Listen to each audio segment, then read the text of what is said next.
everyone, and welcome to Nerds and Heresy. This is our very first stream. Thank you guys for tuning in, those of you who have.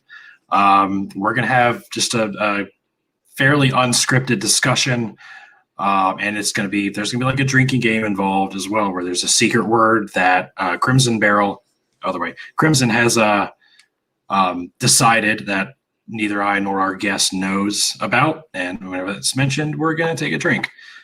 So it should be fun. But if y'all don't know, this is my friend coming on is June or Dove. Sorry, shit. She goes by June on the internets, and she is someone from my Christian years that knows me probably better than anyone. She could tell so many horror stories about me and show horror pictures from my goth phase when I was a teenager. Well, y'all have no idea. But she was one of my worship leaders and my drama leaders. And I recently reconnected with her. We haven't spoken in like 10 years. But I recently learned that she deconstructed from the church and from Christianity about the same time I did, actually. And this will be our first conversation about how that all happened for her, because we've only been really texting each other back and forth. So we haven't had a real face-to-face conversation until now. So figured that would make a good first episode. So yeah, let's bring it on. Dove. Hey. Hey. And by the way, Crimson Barrel's here. He's going to be just kind of on the sidelines, monitoring the technical side of the stream. While she and I have a conversation, he'll interject whenever he feels. And at some point, we'll all share our deconstruction stories. But I wanted to focus on hers because everyone already knows mine. But I'm pretty sure she has a pretty interesting one as well. So, Dove, you were very... We were going to talk about the game that we're doing, though. Yeah, I mentioned that already. There's a word that you selected that we don't know. I'm terrible. Don't mind me. You're all good. It's good. Brilliant. Dove, you were one of my spiritual mentors when I was a Christian. We did Fine Arts Festival, which anytime someone's like, you weren't a real Christian, I'm like, I went to Fine Arts Festival. All right. Like, you know nothing. No shoes, no Carmen. Wear shoes, no Carmen. Shoes, yes. Wear shoes, no Carmen. Wear shoes, no Carmen. Yeah, that's a little inside joke between she and I. So I was blown away when I found that you were deconstructed. Like, you were one of the least persons I would have expected. Really? Yeah. So tell me how your journey began. What started making you question everything that we had, because we had the same teachings this whole time from the same people. So what did it for you? Give me the story. Well, I want to start off by saying that this was probably, it's one of those things where once you open your eyes to something, you have all of this retroactive stuff to deal with. So I don't know how much time and space we have to unpack with it today. So what I'm going to be doing is giving a very, very abbreviated sort of overview of this whole situation, because a lot of the things that happened in the past are what kind of dogpiled onto what would seem to be a sudden and very abrupt stop, when it was just one of those things where it was like, this is a long time coming. So anybody who's watching, listening, questioning themselves, and you feel like, you're kind of on this journey, you're kind of on the fence, sometimes it's just the one straw that breaks the camel's back that kind of sends you off into a different path. So I wanted to set that up because in 2007, I moved away from our hometown. I immediately got involved with a very small church. And the reason is because that's what I wanted. we had so much training. I thought that I really had something to offer the world. I thought that I had really had a lot of education to go to. So we started in this really tiny church.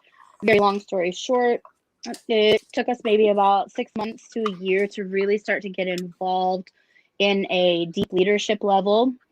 About that time, the church hired on a worship pastor, and the head of the church just kind of didn't know how to manage themselves. And when I say that, I mean to say that there was just a lot of jealousy, a lot of questioning behind closed doors, and a lot of things like that. Very jealous towards the worship pastor that had just come on. So we're gonna fast forward a little bit. Yeah. We're gonna fast forward a little bit. The head pastor and his wife and his family went away to do an overseas adoption. And if you've ever had to kind of look at those things, you have to go and you have to live in the country for a little while. So about 8 weeks, the worship pastor was left to manage the church, and the church went booming. Pastor comes back. Everybody loves the worship pastor. And there was a lot of jealousy that sat in. All of a sudden, one day, he was brought into the office and said, "The Lord has released you from my leadership, AKA you're fired." What? So, yeah. So the worship pastor is kind of doesn't know what to do. He was the young adults. He ended up becoming the young adults pastor, the youth pastor. Therefore, we did all of that. We went to fine arts. I had a whole youth ministry. And all of a sudden, he was abruptly uprooted. Some of the people that were really in his close leadership circle, he kind of brought them in and was like, "Here's what's happened. I don't know what we're going to do. I think I'm going to start my own church." To which I looked at my spouse and I was like, "What are we going to do?" And immediately my spouse was like, "Well, of course, he's the one that's poured into us. He's the one that's been involved in our lives. We're going to go with him." That's why we moved back to Tennessee. We wanted to start a church. It's like, this is the Lord's leading. So we were there for about from 2010 to 2018. We were a part of this church. We were staff. We were like paid staff, because who pays their staff? That's a whole different conversation. But along the lines, there were a lot of things that hindsight were really abusive. Red flags. Yes, red flags. Red flags. But there is something that happens when you love someone. There's something that happens when I thought I was suffering for the Lord.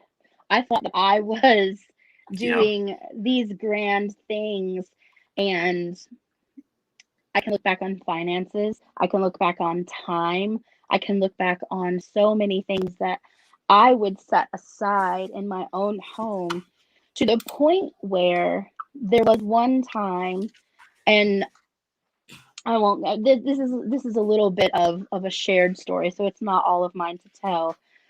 But there was a point where I was ignoring my home. I was ignoring my husband, in effort to pour into this ministry. And my husband, and how intuitive he is, and how he's like, "There's something not right here." And I'm like, "You just don't have the faith that's strong enough.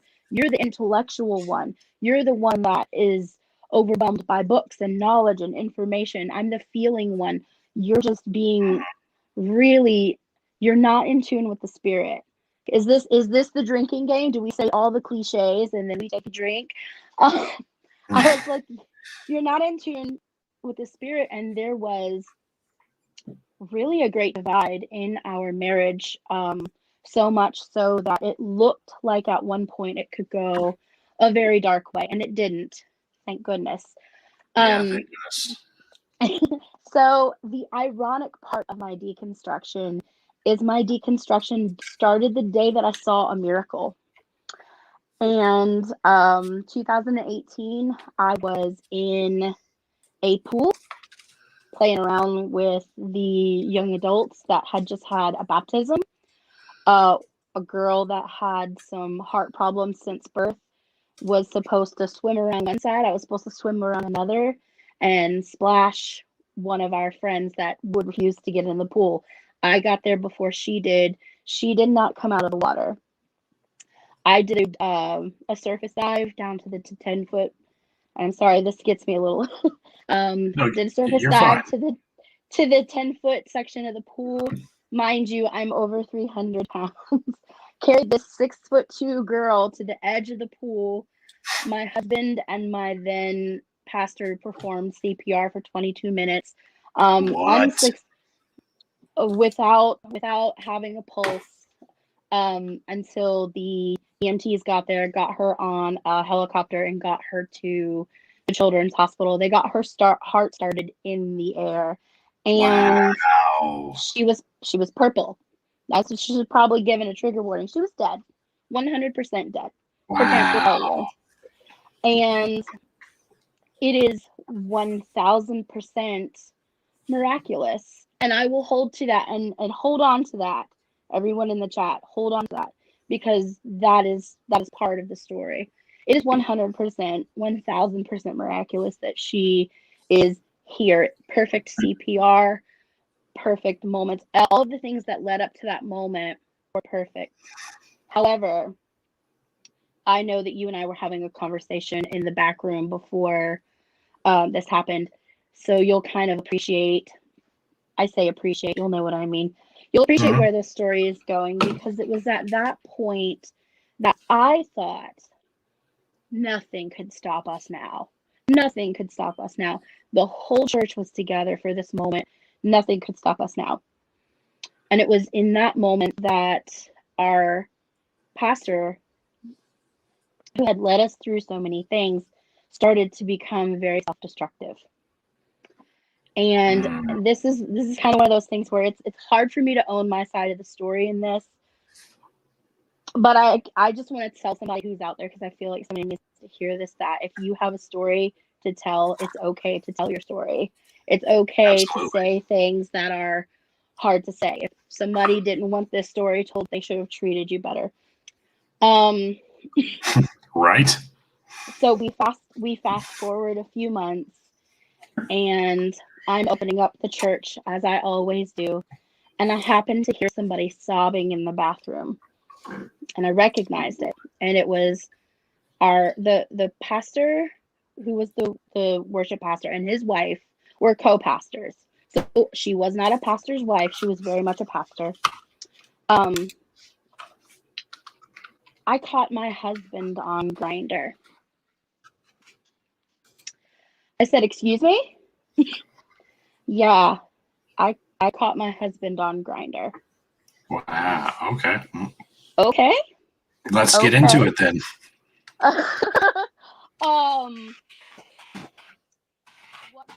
What's gonna happen now? And he stepped back, said he was gonna get therapy, all of these other things. But the long story short, because there's a lot to unpack, he just got angrier. He didn't want the leadership to know about the situation. We were technically a non-denominational evangelical Pentecostal church that was underneath the authority of another church that was registered with the Church of God. Unbeknownst to us, when this situation happened, unbeknownst to us, did he sever that relationship. He never told us that. So now we are flying by the seat of our pants, trying to figure out how in the world we're supposed to manage all these church politics. He doesn't want the congregation to know why he's taking a step back. He doesn't want them to know that he's really taking a step back. It is all painted in this beautiful picture of pastoral burnout. He needs space. We're going to step it up a notch. So again, we step it up a notch. And then it kind of comes to the point where during this experience, my husband and I started to feel like there was something more that we needed to get in touch with. And we found a great bit of comfort and information in the Torah observant circle. We think, okay, where did Christianity come from? Where did all of these scriptures come from? The Bible was a Jewish book written for Jewish people, and we are reading it not understanding any of the terminologies, any of the colloquialisms at the time. We're reading this at face value, and there has to be more. There are certain things that I could never understand that suddenly made sense when you applied the historical kind of attributes that things written in Hebrew, the way that things are written, the way that acronyms are written out. And I'm sure you've got a little bit, if not a lot, a bit of knowledge on that. And I was like, oh, this is the thing that's missing. This is the thing that's missing. I get it now. I understand it now. All of the things that I've been told to just have faith on, they kind of came to life with this new understanding. Mm-hmm. And the pastor didn't like that. I was like, you don't like the fact that I'm reading my Bible? You don't like the fact that I'm trying to learn? Like, you do realize that this is the birthplace of Christianity, right? Is the Torah. And through that experience, he just began to reject us even more. So all told, the church, and again, like I said, this is very, very abbreviated because it's 10 years in the making. Oh, yeah. The church closed in 2019. In June 2019. That same month, I decided after a year, I should say too, no, let me get to that. I'm sorry. You're fine. I should also say to your guests that I don't want to belittle the phrase and the importance of the phrase, but this is my coming out of the prayer closet. This is the first time that I've really spoke on this in a public setting. So forgive me if I'm a little. No, I've mentioned that a couple of times that this is your actual coming out of the prayer closet story, going public with this. But yeah, so continue. So forgive me please. if I'm trying to kind of get the gumption to own my own story. Yeah, so, she might get emotional because this is her first time really talking about this publicly. Everyone who's listening, so be patient. And again, if Dove, if you have to leave to gather yourself, absolutely feel free. We can, yeah. Now, if you can cry and flail and holler on the prayer room floor and make a fool of yourself there, then so true.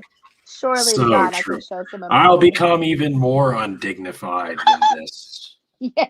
Yes. So, okay.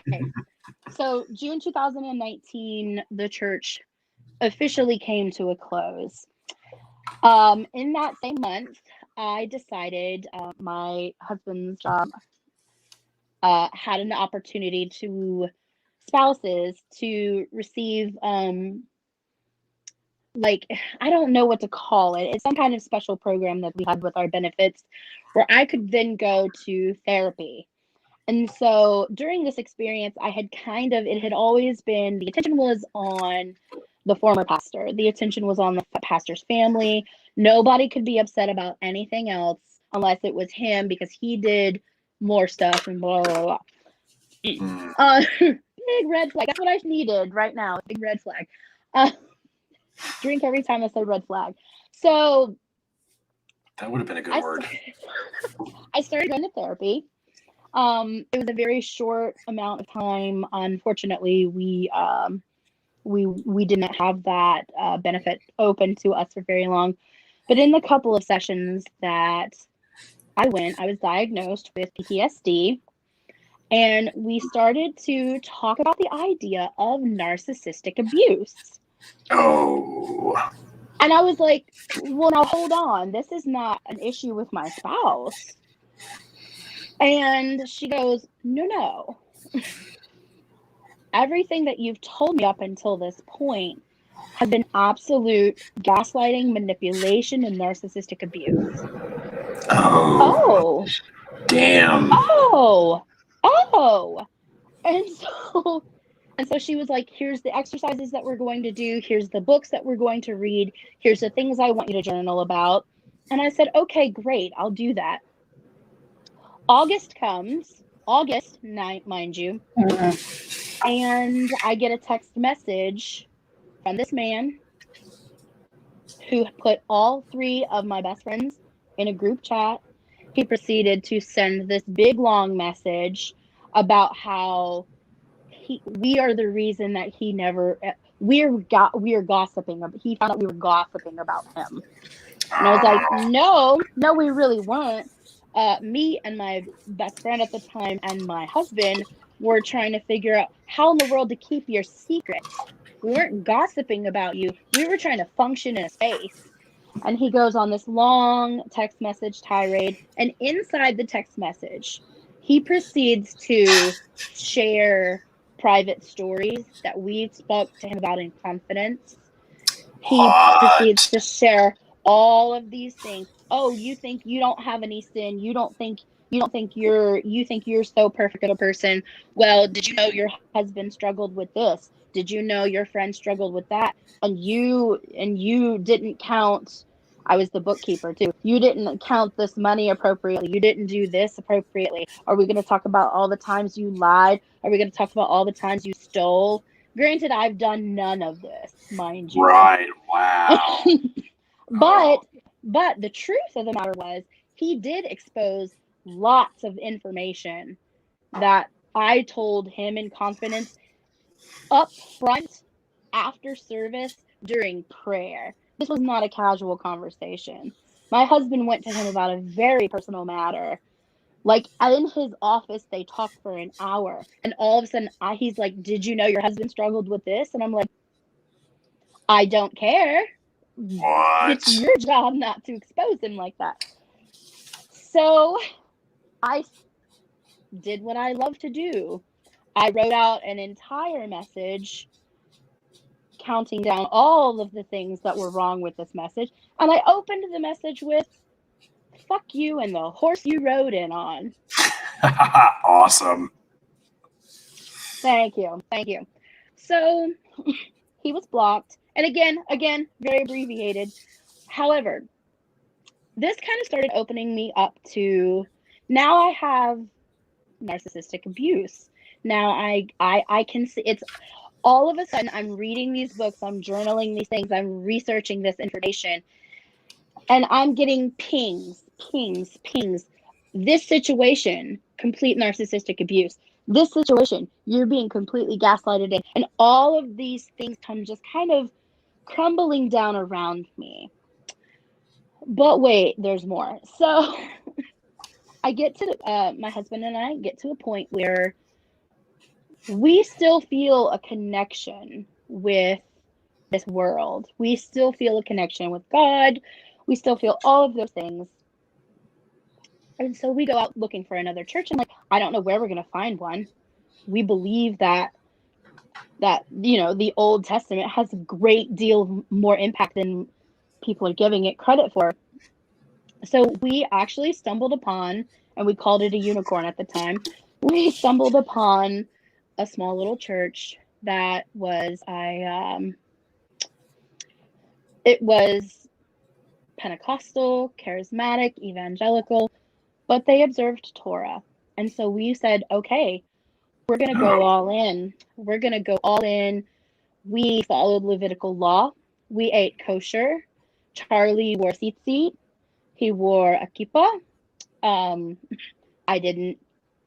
This was more of a thing that I felt like I needed to do. He didn't ask me to do it, but I didn't cut my hair. We lived in the same way that you would imagine a Jewish family. We celebrated Shabbat. We did the candle lighting. We did the whole thing. We did Passover. We stopped celebrating Christmas. We did all of those things. And in doing so, there was actually a great deal of eye-opening that I felt like I was enjoying. Yeah. Little things that you wouldn't necessarily think of, but that made sense. All of a sudden, I'm reading these scriptures, and they make sense to me. So here's where the things kind of get a little dicey. And I think that everybody has had their own experience and their own journey within the situation that we endured in 2020. Let me interject here really quick, because Yeah. what you're saying is very very reminiscent of a lot of other people's experience when they deconstruct from a religion that they were indoctrinated into. They often try to find something else, like a bridge. Like I had dabbled in like Norse paganism, and I still do to a certain extent, but of course I don't literally believe in the gods. But like I had toyed around the idea of like Buddhism and like what are like there's something more, but how do I, like I couldn't just suddenly leave Christianity to atheism. Like there's a bridge there. You toy around with different ideas looking for answers. So yeah, like what you're saying there is very reminiscent of it's a core part of deconstruction. I often equate deconstruction to the stages of grief when you lose a loved one. It's very similar. Like you go through denial, you go Totally through bargaining. That was bargaining, self-blaming. You go through all these stages. It's so similar to that. So yeah, that is very common part of deconstructing is seeking out other answers. It's interesting to hear that too, because it makes me kind of feel normal. Super hear that shit off. That's really fucking loud. How do you turn that off? It kept going. I don't know why it kept going. I didn't know when to jump in with that. I wanted to wait till there was a pause. But yeah, you said one of the words. Cheers. I did? No, Dadpool. Wait, I thought we weren't. Wait, cheers? I thought we weren't. Yeah, we weren't while you were talking at first, but he jumped in, and so I figured it was all right. Okay. So I think Dove, when while you're sharing your story, the rules are not in play because you're sharing your story and we don't want to interrupt. Yeah, I really don't want to kill your steam, but I'll kill Ricky's steam. Yeah, he'll kill my steam, no problem. But continue, please. I'm super intrigued. No, okay, I might have to use the bathroom real quick though. By all means. Okay, so at this point, we really think that we have a grip on things in a new and different way. And there was just, we're dealing with people. People are flawed. But we started to notice certain attributes that we hadn't noticed in the charismatic evangelical movement. A lot of science denial, just a lot of denial on things that I hold as sort of a core value. So going back to, this time last year, 2020, we get hit with this. All of a sudden, the world has to stop spinning because there is something going on that is outside of our realm of understanding. We go on quarantine, we go on lockdown, and you kind of it's dangerous when you're left to your own devices because you start to dabble in things that you didn't really know that you were going to dabble in, like research. So it was a really interesting space because there was a point in time where we weren't meeting at the church. There wasn't this constant expectation. There wasn't this constant pressure to be in a space or be in a environment. And So beginning of lockdown, I still had the same sort of feelings and views that I had. Then we reach June, and everything that kind of happened. So now we're compounding on things. I get involved with a lot of really good friends that I've met offline. The unfortunate incident occurs with the murder of George Floyd. And now I have people that I hold dear, friends that I hold dear, family that I hold dear, that I've just kind of met on these online forums and TikTok LARP groups, are now in such a deep state of mourning and such a deep state of confusion that this adds to some things. And so I was kind of confronted with a lot of privilege, with a lot of some really ugly things that I had to kind of answer for, and that was just a personal journey. I've never been. I've always considered myself an ally to BIPOC people, to the LGBTQ community, but all of a sudden now everything is flipped and turned upside down, and I'm confronted with a lot of things that I once held really, really tightly in my hand that I shouldn't have held in my hand. So I mention that because it is part of kind of where I'm going. So getting to know people, reading, really confronting my privilege, really confronting more of the things that I've said, that I've seen with gaslighting and all of these things, and equating my trauma because I didn't understand. I was still very much, I would say, like right-leaning libertarian. I don't understand why people are being so sensitive, so up in arms about this. A little bit of exposure here. I come from a law enforcement family, and so there was a lot of things that I was confronted with that I was like so confused about. Well, it also didn't help that you have these the evangelical crowd who was falling right along into this Oh, Neil's in here. idea. Who's Neil? Hi, Neil. All right, go ahead. You have a lot of the same people that I held very dear were sort of doing the opposite. They were refusing to confront the situation. They were refusing to acknowledge it. And I was like, wait a minute, guys. Aren't you Christians? Aren't you supposed to be about a God that loves? Like, do you know that Jesus is Middle Eastern? Like, what can we pump the brakes just a little bit? Because everything that you are saying is confusing me. So I have this group of people that I'm supposed to be looking up to that are QAnon. I don't believe coronavirus is real.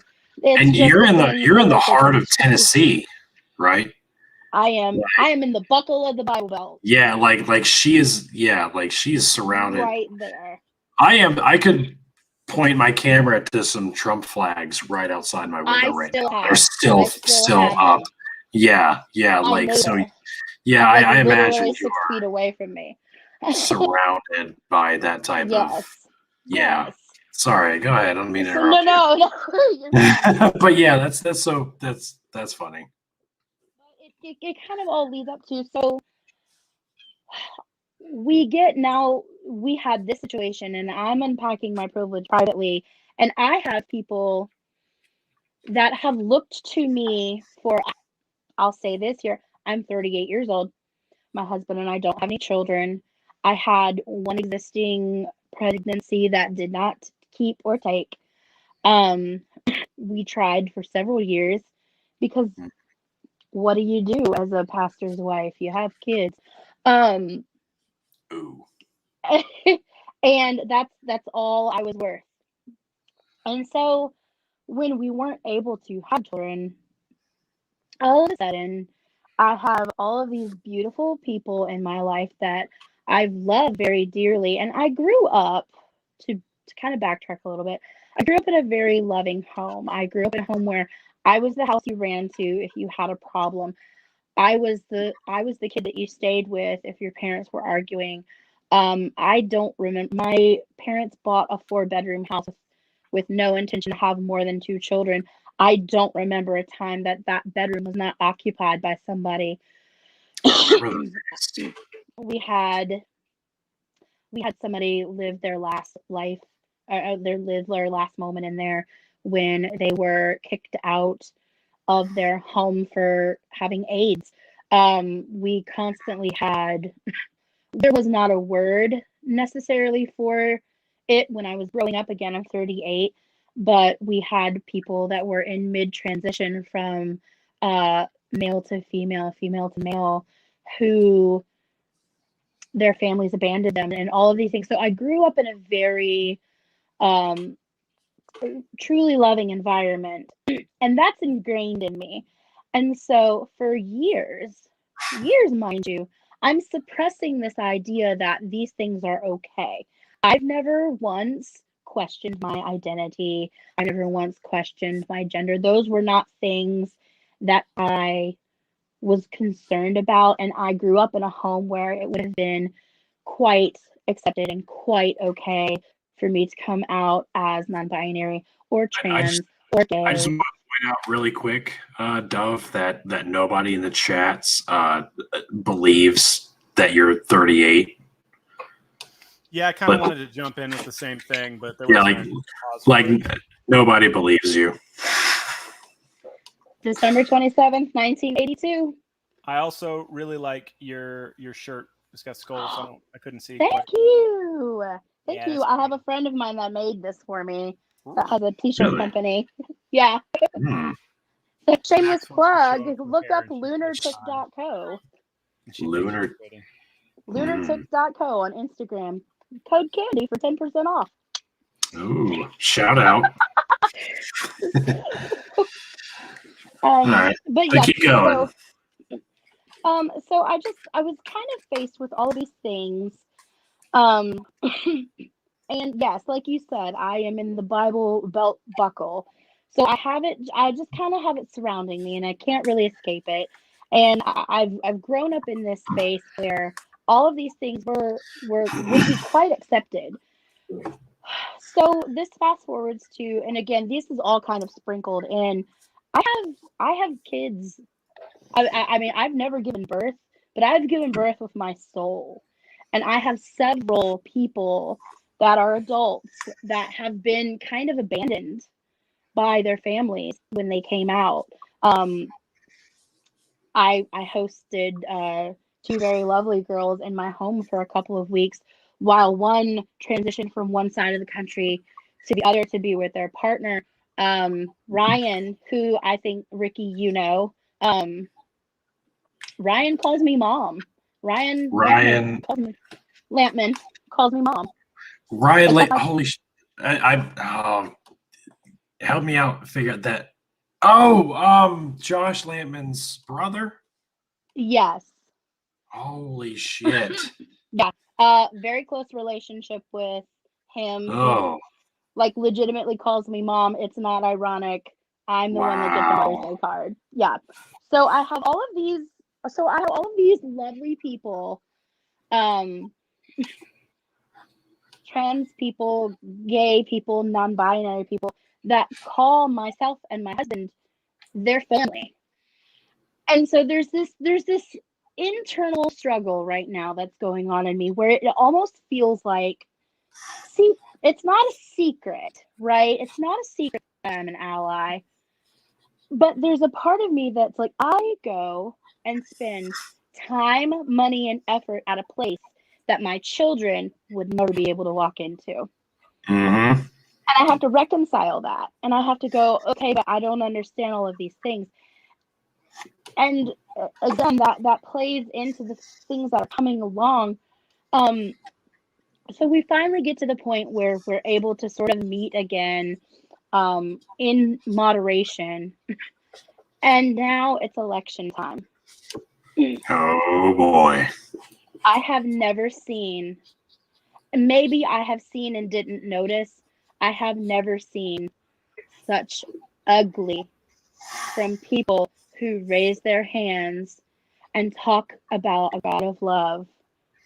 I have never seen so much ugly in an individual in my whole entire life than I did this election season.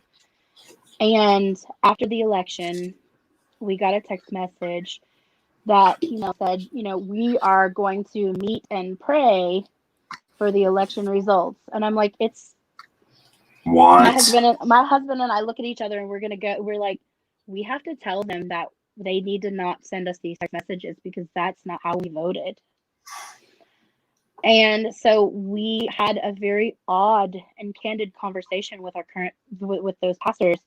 And they were like, oh, we know that you didn't vote that way. We still love you, this, that, and the other. But it was after that they had gotten really, really close to us, and we had gotten really close to them within a year's time. But they started distancing themselves after that, and they started to get just very, very distant and off-put, and there were some things that were jokes about, and all of these things. It started to become this similar, not the same, but similar red flags that we had experienced inside the other ministry.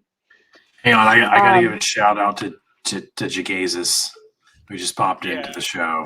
I wanted to hop in on that too. I want, because he's on the list, I want to talk to him sometime, maybe next week. Jagazis, are you cool to come in next week, Sunday, same time? Yeah, he's gonna be our next guest, maybe. That's exciting. If you're not following him on TikTok, you're missing out.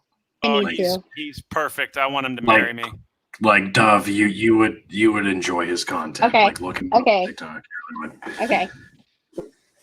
Jagazis, will you marry me? I'll cook for you. I'm not even gay, but like I'll take you out to dinner. Max says she's cool with it. We'll be a throuple. I'm not poly, but I'll give it a shot. There you go. Hold on. We showing off jewelry? I got one. Whoa, shit. See, because I am poly, so.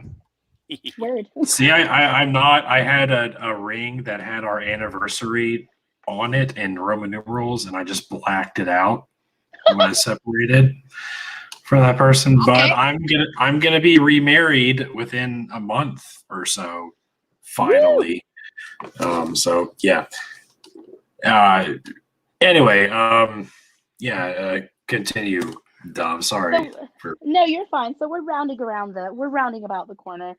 So there was just a point in time where I was just experiencing these very odd conversations, these very odd things, and it was coming from a place where there were people involved that were treating me very oddly. And then all of a sudden, out of the blue one day, again, this was a husband and wife duo. All of a sudden, out of the blue one day, my husband gets a text message and says, "Why are you sad? Why is there a sorrow in your soul?" Oh. And I was like, what an odd way to phrase this. He answers back, it's been a hard year, it's been a hard month, just seasonal things. I've got some seasonal depression. It's okay. This will pass. And he receives a text message back basically saying that, completely negating everything he said, completely saying, I know that you say that you have this diagnosis, but a lot of times doctors are wrong in their diagnosis.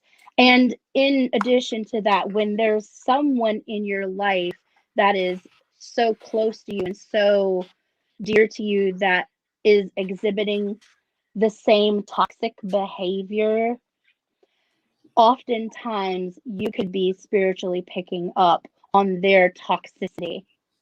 And he was like, "Do you mean my wife? Are you sitting here calling my wife toxic? Is that what you're doing? Are you sitting here disagreeing with her mental health are you disagreeing with my situation and you're going to sit there and now tell me that my wife is toxic? Okay. Wow. He's like, I don't even know how to respond to this message. And this was December 10th, or no, I'm sorry, December 8th. And we had already kind of discussed about, we're still in a pandemic. They wanted to have a very large Hanukkah party. And then all of a sudden this message comes in and we were just like, you know what? We need to take some time. We need to step back. We need to think about the direction that we're going. And so we will not be attending for the next few weeks. And we will not be at the Hanukkah party.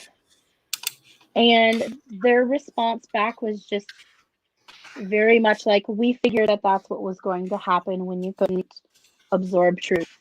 So be blessed on your way.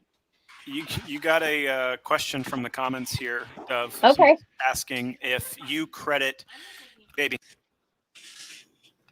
Somebody's asking if you credit your parents and your upbringing for not going full QAnon.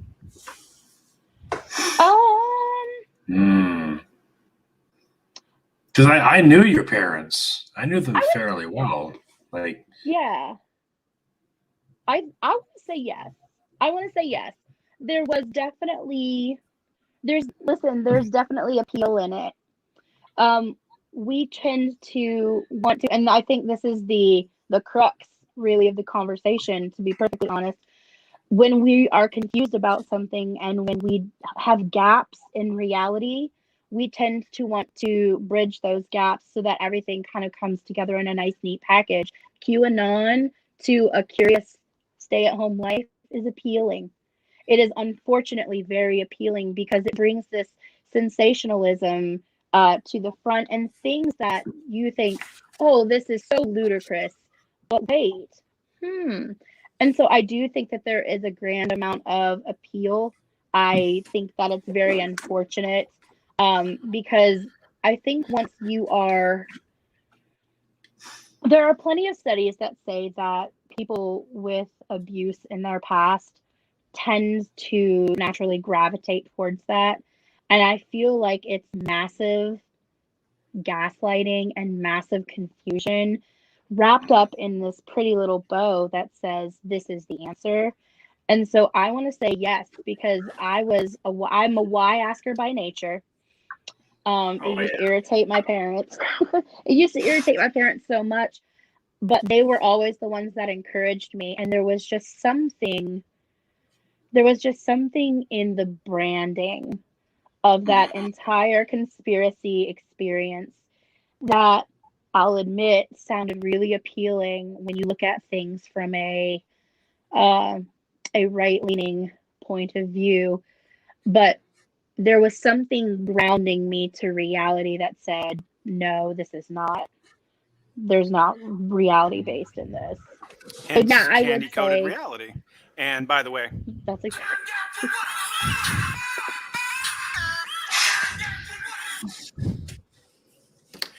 Sorry, I figured because this wasn't it was just a question you've been asked. I thought that was great.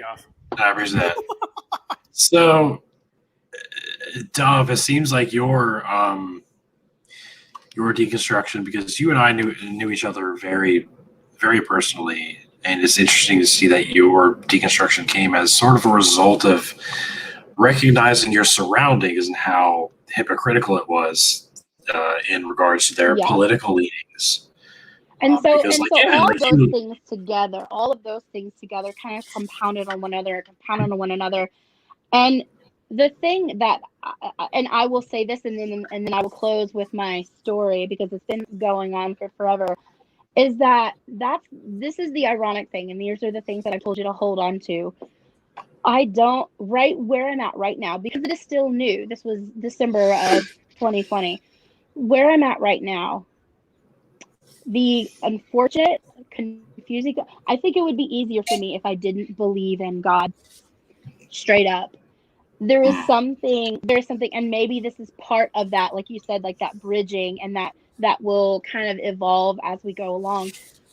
There is something that is preventing me from disbelieving in God as we know it, because of the situation that happened in the pool June of 2018 when I saw a dead person come back to life.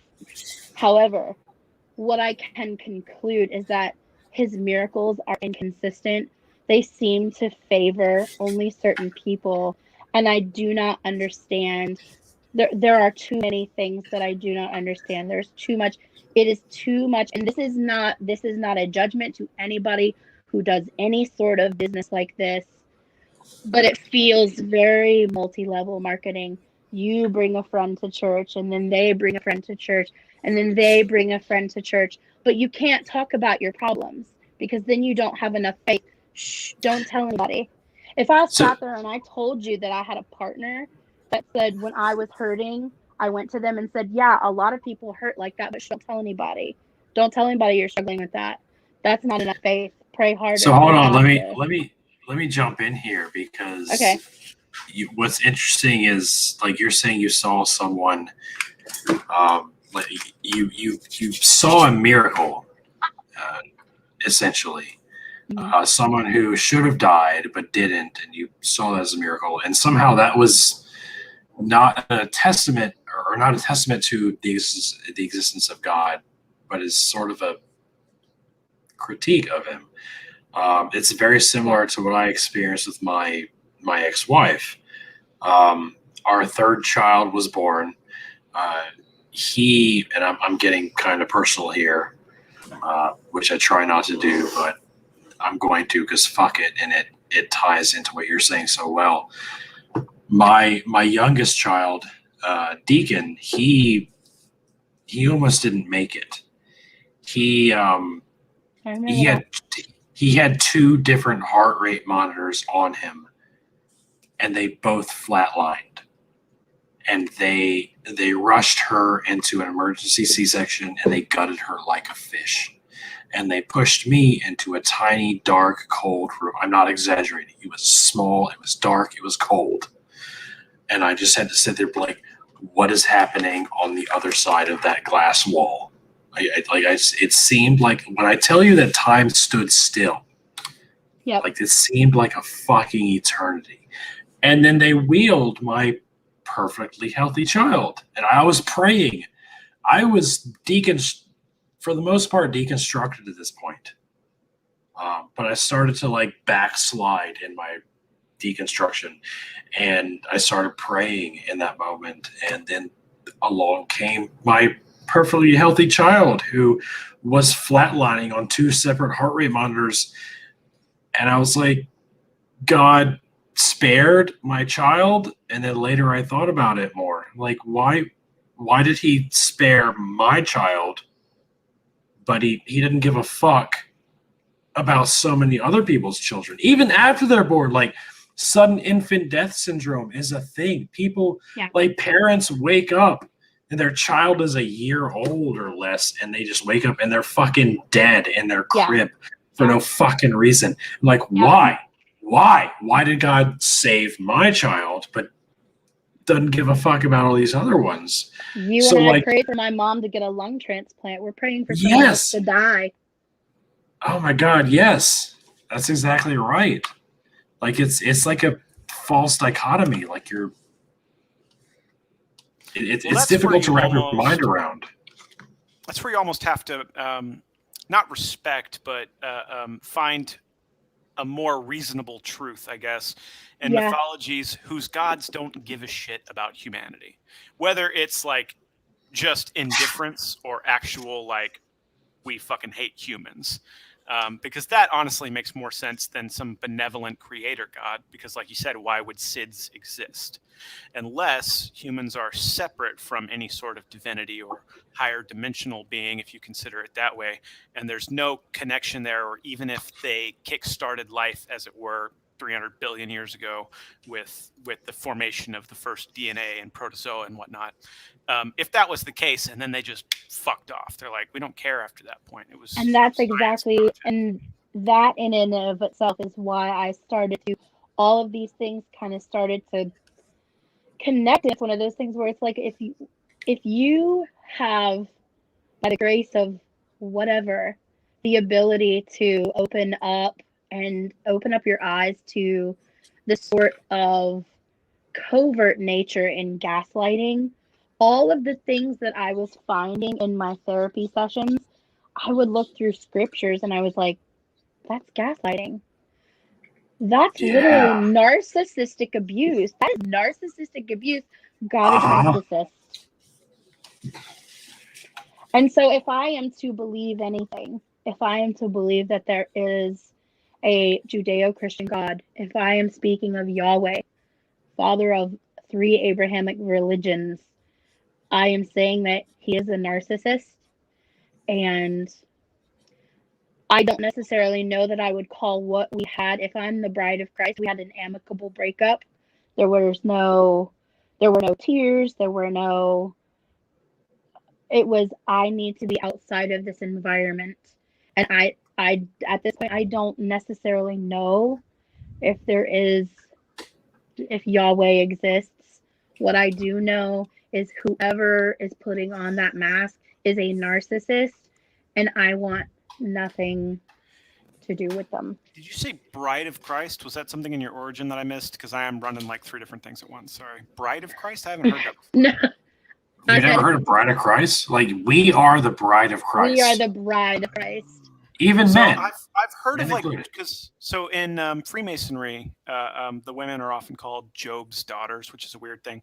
But also, Dove said one of the words. So.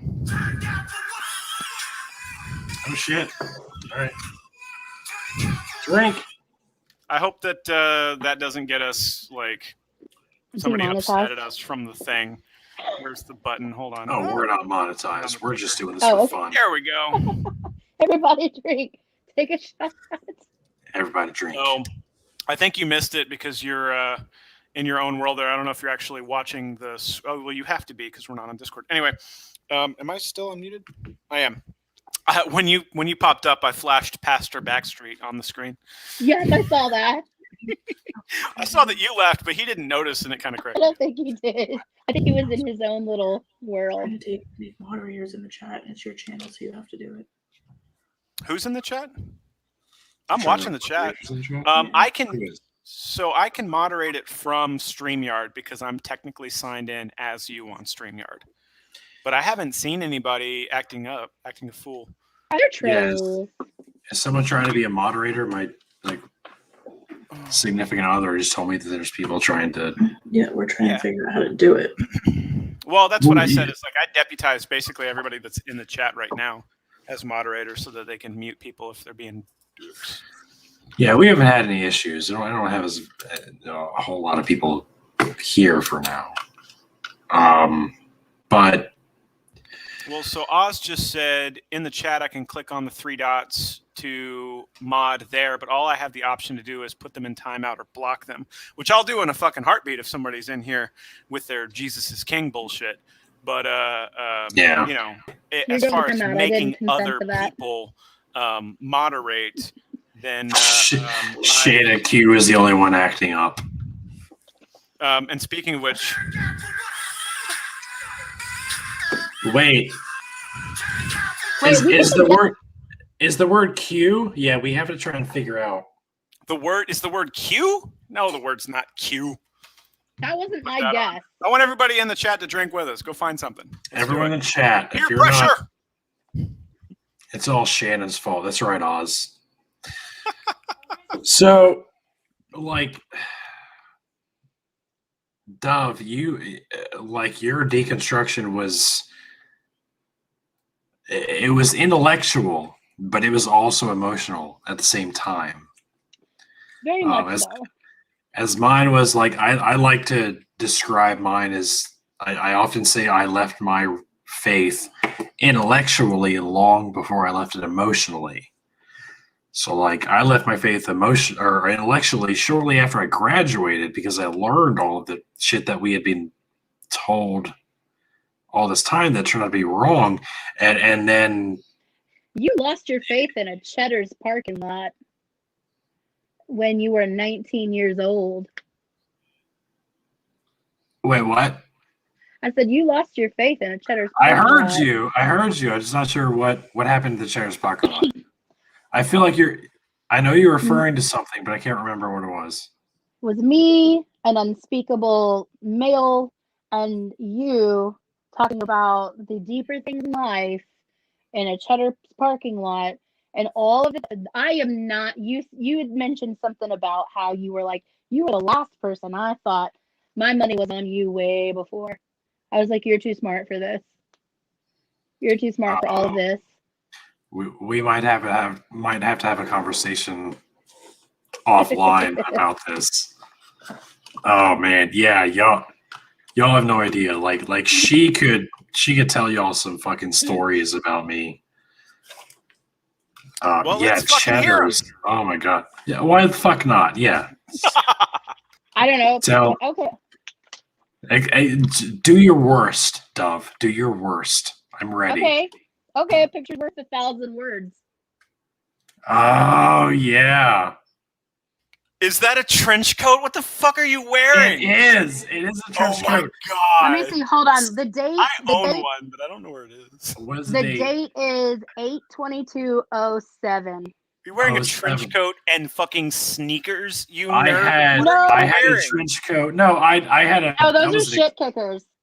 Those are absolutely shit kickers. So, no, hold on. You reached out to platforms me. here. You reached out to me, okay? And you were like, I want to have a photo session in a cemetery. And since you have like a goth like style, and so I like gothed myself up, and we fucking went and shot pictures of me. To be fair, this is totally stuff that you got out of your closet that you wore on a daily basis. You just happen to wear all of it at the same time. No lie. And even to this day, like I only wear like black shirts. Like Rachel's in the chat. She said, "Wait, why do I not know this?" Oh, she knows. Oh my god. Yeah, see the name I gave you on the screen now. No, wait, what was it? What's that? Under Tales of Deconversion. Can you not see that? No, I can't. Oh, Pastor Neo. Oh, yes. I fucking was. 100%. You know what?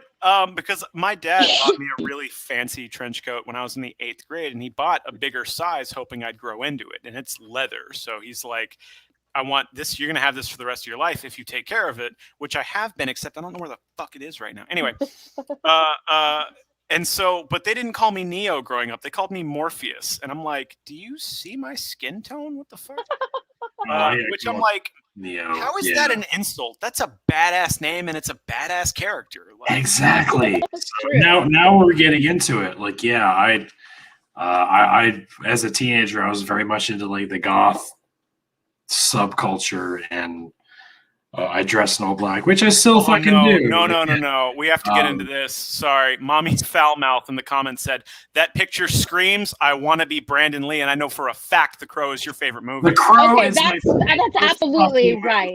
And mine too. Absolutely. We do not badmouth The Crow. We do not badmouth The Crow. I know, but that was that's my first husband. That was perfect timing. Oh, we're getting loose now. Let's do it. Yeah, Brandon Lee was fucking The Crow is my absolute favorite movie. I have the graphic novel. Look, I have the graphic novel right here.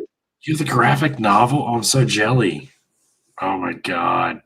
Yeah. Oh, that's fancy. I don't have anything from The Crow near me, but I could show off one of my nerd artifacts. Oh, please do. I happen to have a copy of Terranigma, which was never released in North America, and it is in my top 5 favorite games ever. Shut up. Probably the best.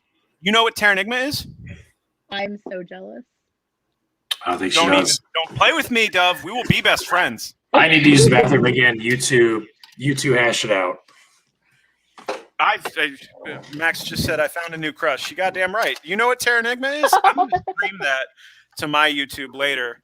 I've been meaning to. I had started, but I was actually recording it and editing it and making it kind of funny. But that shit takes so fucking long.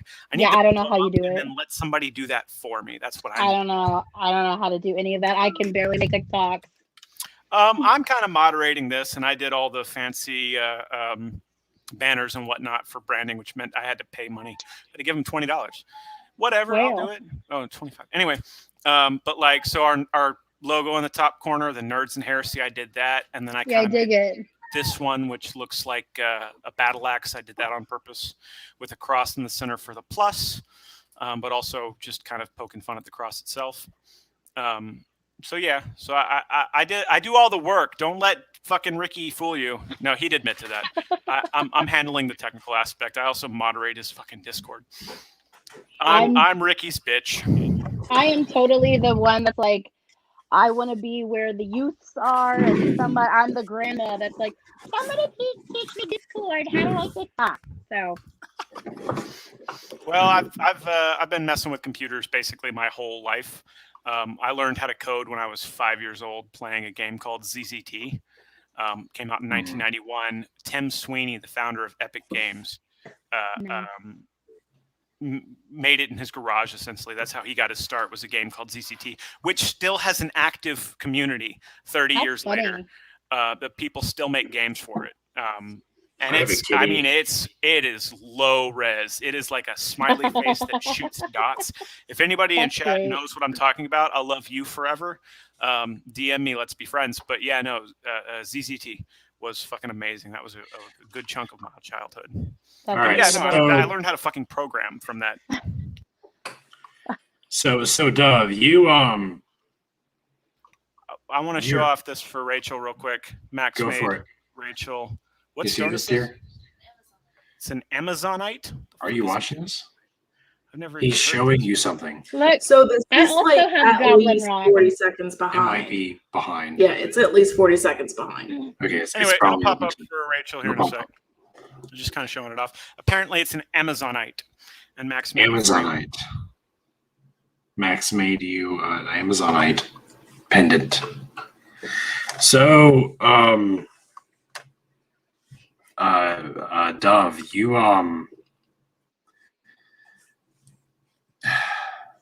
try to figure out, like, this is a really interesting story. Like, you explored all these other like avenues. As me, I kind of like briefly looked into these things, but I was just like, fuck it, I don't believe in anything. I don't care. I don't believe in jack shit. I don't care. I'm over it. But as I've heard a lot of other people like say they dabbled in other religions or other spiritual beliefs. So that's kind of where you arrived. Go ahead. Well, something that I've kind of kind of figured out about myself, if I can say it like this, is that just my very nature is very much, I don't know, demisexual. I don't crawl in bed with just anybody, physically, metaphorically, all of those things. And so there's a part of me right now that says, you know what, I don't want to get in bed with another religion. I don't necessarily know. I don't necessarily feel as if, like, I feel like we're all connected in some fashion, and whether that's just by love and being a human being and the human experience, I feel as if that's enough for me right now. Like Rachel said something on your live the other night on TikTok that I really appreciated, where she clarified that she wasn't Wiccan, but was a practitioner of several attributes of witchcraft. And in that same respect, I have felt called to using intuitive tools like tarot, but I'm not praying to anyone's God. I'm looking for the God in me. I have felt connected to certain herbs, certain crystals, certain attributes, but it's all in the name of connectivity and the human experience. And there was this thing, as I was kind of going along through this, all of these counterintuitive scriptures that talk about you are enough. Oh, but wait, you're not. Oh, but wait, you have to do this to be enough. But you're fearfully and wonderfully made. I make no mistakes. Oh, but this is it. There's this integrated nonsense that I just kind of can't prescribe to. And so there was this moment where I just kind of decided, I was like, you know what? What if there's no heaven? What if there's no hell? The Jews don't believe in heaven or hell.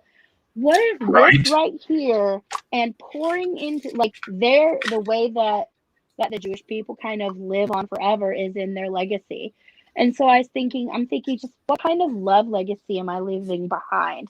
If that's what it is, if being a parent to children who don't have that kind of love in their life, that's my legacy, and my advice and my words and my gestures go on and live in them, that's heaven enough for me. Like there was this all of a sudden this idea of enough, which included I'm enough, you're enough, this life is enough, and so live it to its fullest. And though there's not really a religious connection to that, there was just this human experience and this human vibration that kind of comes together. And so I don't necessarily I wouldn't say even that I don't feel like there's some sort of something that we can all benefit by being connected together, but it's just, I don't know, there was just that moment of enough was really empowering for me.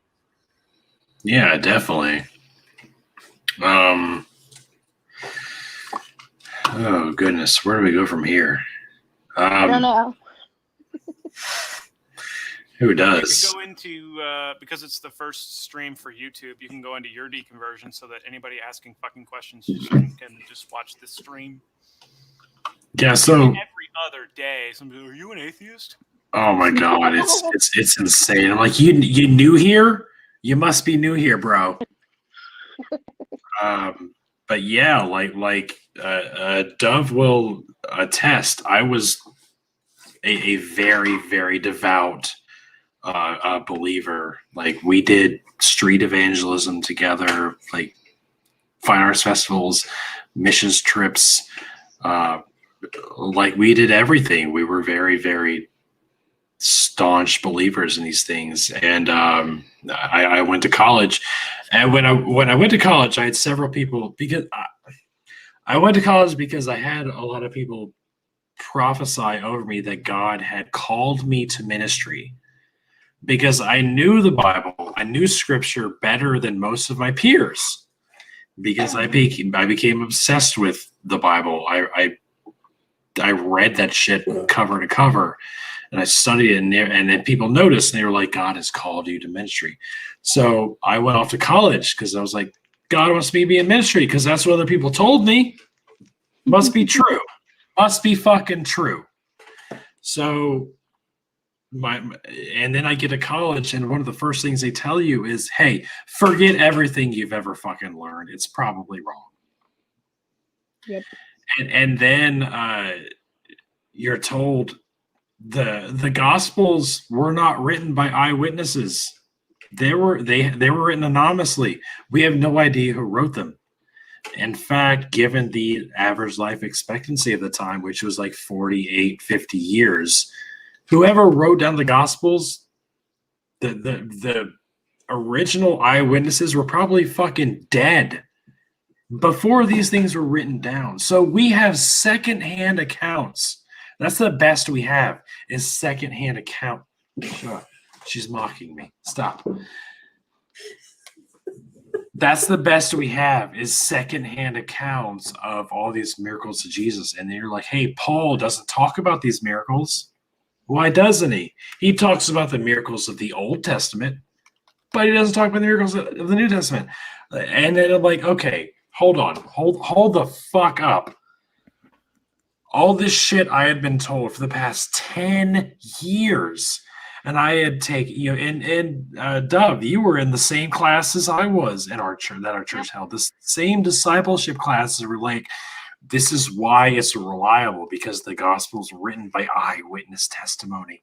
And then I go to college and I'm surrounded by people with doctorates who are like, no, they fucking weren't. We have no idea who. I'm like, okay, hold up. So that was a huge thing I had to get over, and eventually I just couldn't. And then you learn about like the origins of hell, like the way hell was originally talked about was annihilationist, and the ideas about an eternal like burning in eternity for hell. Like there's an older version of that, and then it like disappears for a while. It becomes annihilationist for a while, and then it like reappears with the New Testament. And I'm just like, okay, all this shit's going on, and I don't know what to make of it. So I'm sorry if I'm going off on a fucking tangent. I've been drinking, and it happens. So we have a question for Dove, just real quick, if you want. Okay. Yeah, go ahead. Sorry. Has a family member followed you? Any family members followed you out of the church? Yeah, like your dad. How does your dad fit into all this stuff? No. So the way that I was not raised in a religious space. It would take too long, I think. But I came to Christianity pretty late in life compared to other people. I was 19 years old. My aunt had started going to a church and invited me during a play. So, and it was one of those big emotional fire brimstone plays that just plays at everybody who's ever had any kind of rejection, dysmorphia, totally grates on that nerve. And that is where I gave my heart to the Lord. And so I was raised by two hippies who were Catholic by their tradition, but kind of let me do and figure out where I wanted to go and what I wanted to be. My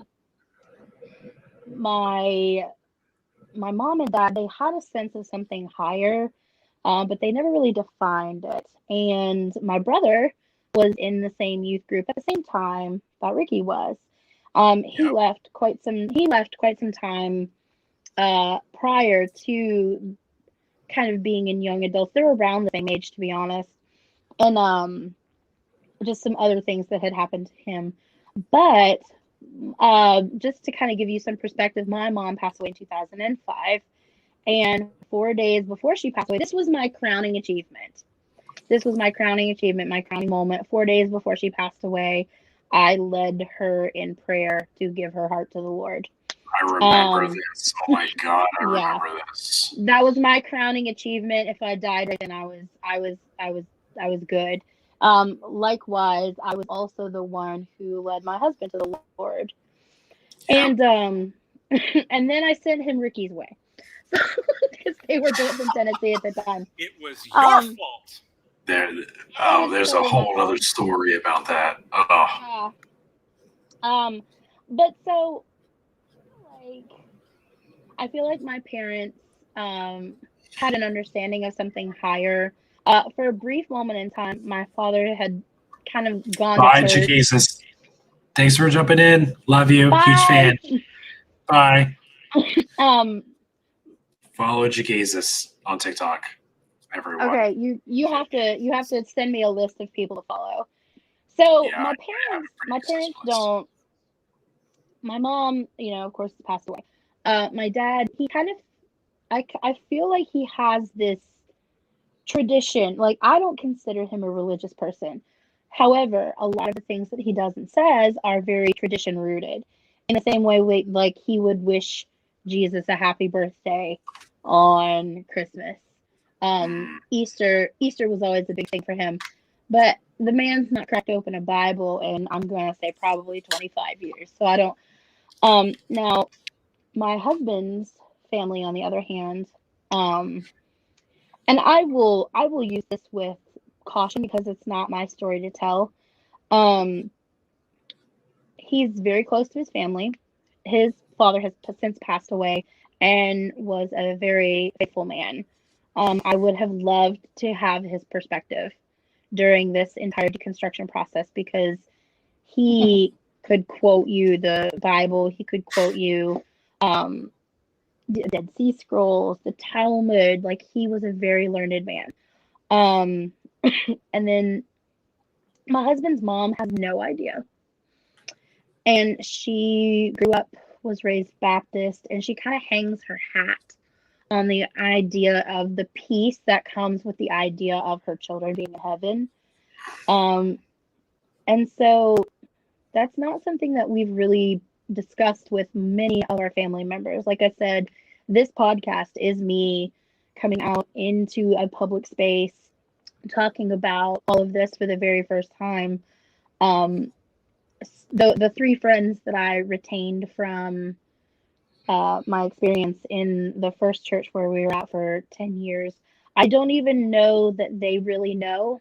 I've been a little bit hesitant to talk to them about that, not because I don't trust them, but because there's something right now in my soul that just kind of finds it a little bit triggering to have to deal with the toxic positivity that comes with any kind of discussion like this. Like, please don't tell me you're praying for me. It no longer comforts me.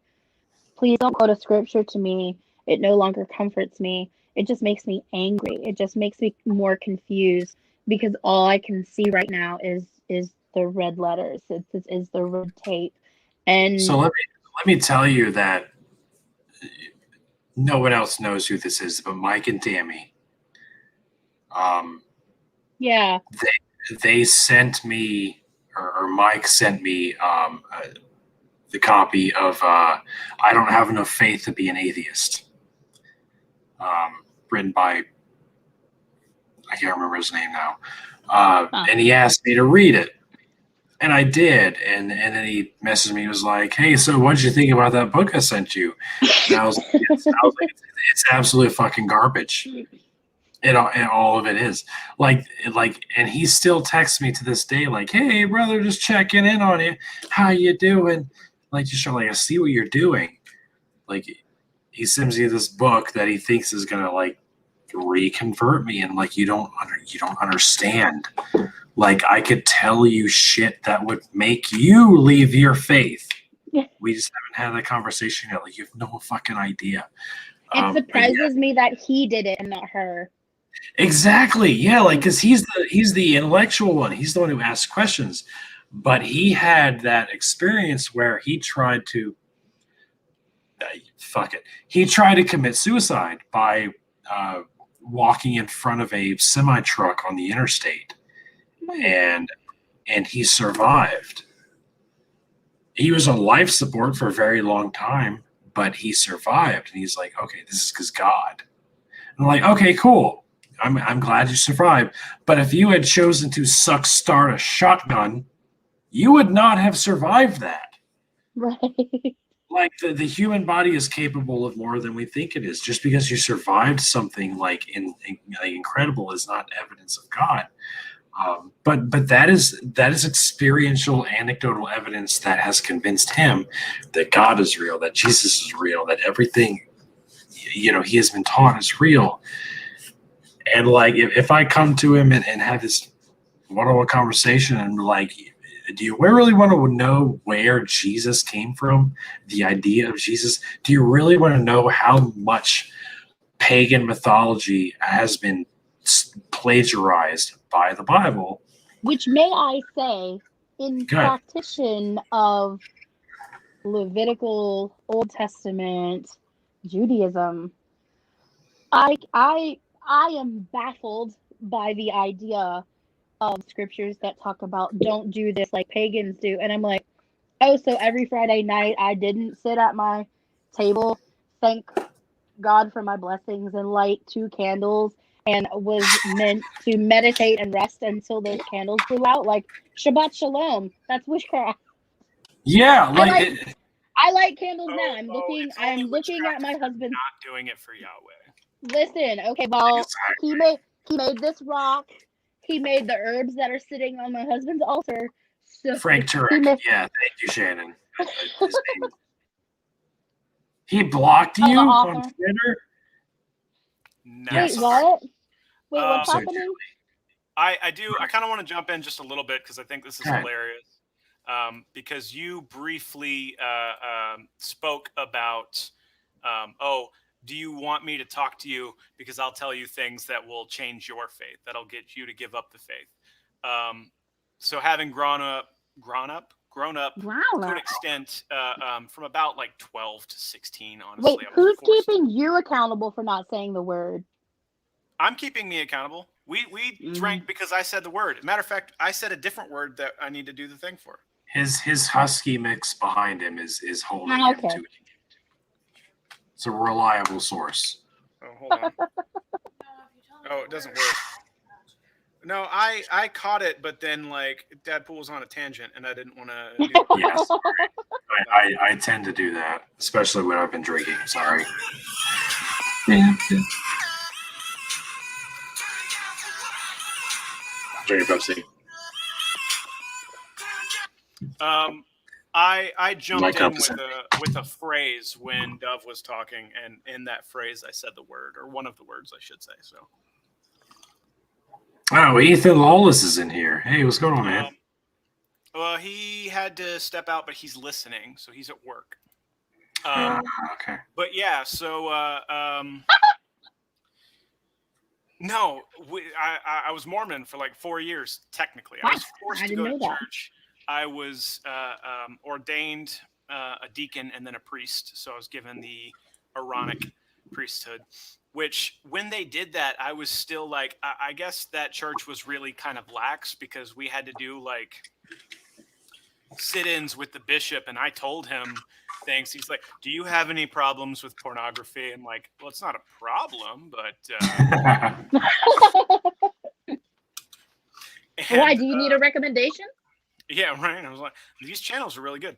And it's like my stepfather had the Melchizedek priesthood. Ooh, fancy, level 2. And Oh, shit. he had an actual porn addiction. So it's like, anyway. So when you can't just leave Mormonism, they're like Jehovah's Witnesses. They will follow you. And so they, like the pastor in my first deployment wasn't really a deployment. I was stationed in Kuwait. They came to me there.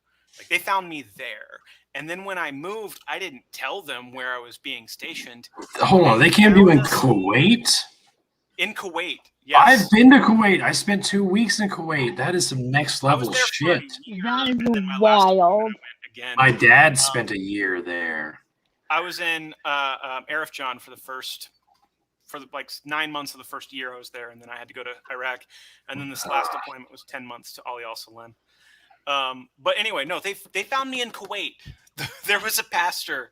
We've been trying to reach you about your car's warranty. Exactly. And then when I left Kuwait, I don't know how they got this information, but they probably my parents. Fuck, I don't know. They found me in Fort Carson, Colorado. And so I am I'm an asshole, but I'll be polite about it. So I invited them in, and I offered them refreshments, and I spoke at length of the pagan origins of the Bible and the fact that Joseph Smith was a con man and a liar. I was like, this is how this went down.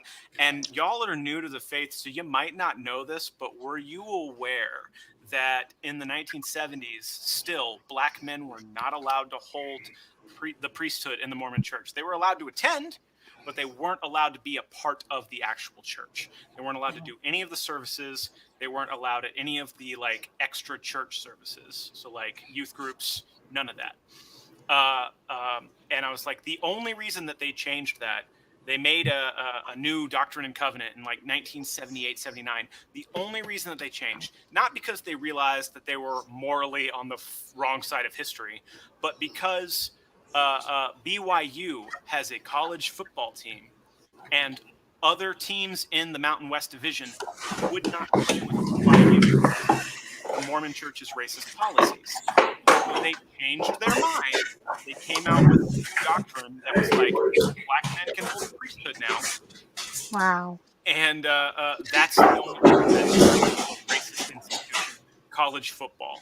And one of the elders basically took his name tag off and left the church that day after talking to me for like an hour. Wow. Yeah. So that's your crowning achievement. After that happened, have we been accosted by the Mormons once? One time since they sent. They messaged you.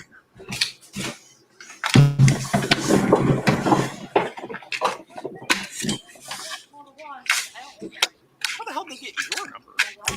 And apparently they messaged back. But Not since I got that one elder to leave. The other guy was probably questioning his whole existence, but he didn't outwardly say or do anything. Thanks, Atheist Mama Bear. He took his fucking elder tag off and Wow. left the church that day.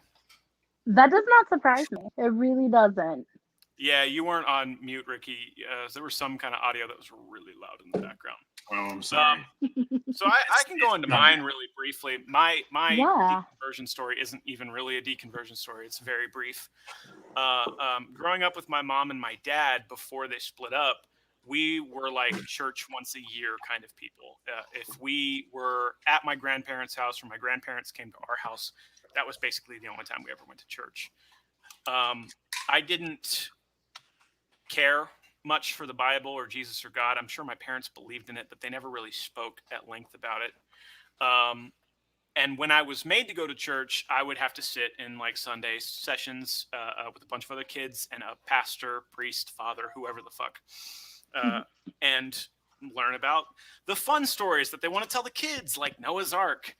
Yeah, where God drowns the entire fucking planet. Okay, that's a fun story for the kids. And I would have questions that nobody was able to answer, such as, what did the fucking animals eat on the boat with Noah? And one of the only answers I've ever gotten, which makes no fucking sense and is hilarious, is that before Noah's Ark there were no carnivores. All the animals only ate plants, and then after Noah's Ark, then God's like, okay, we'll make these tigers that can eat people.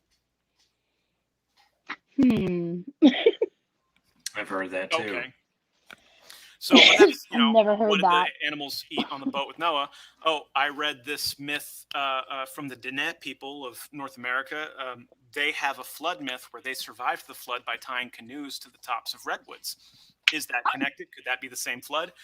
And I, shut up. That's heresy. Don't talk about that. To an 8-year-old. And so, they never were able to answer the questions that I had. And so I started reading all manner of other mythologies and books, and taking what truths I could from which ones, and kind of seeing sort of parallels. And to be fair, I don't worship any gods. I place my sense of divinity in the earth herself, and nature. And I don't, Celtic mythology is kind of where I landed because it's very ancestral to me. Same.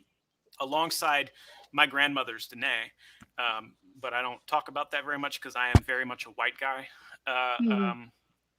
But anyway, so Celtic mythology is where I landed, and to an extent, just all of animism, any kind of respect for nature, which is why I'm an environmental science manager, and I try to have like sustainable living practices. That's why I drive a fucking Fiat 500 that gets 90 miles to the gallon. I lost my train of thought. What was I saying? Druidism. Yeah. So there are aspects of it that I honestly feel are more science fiction. And there's a phrase from a scientist. He's the father of quantum mechanics, and I can't remember his name off the top of my head, so I'm going to Google him real quick. Sorry. You're fine. Max Planck.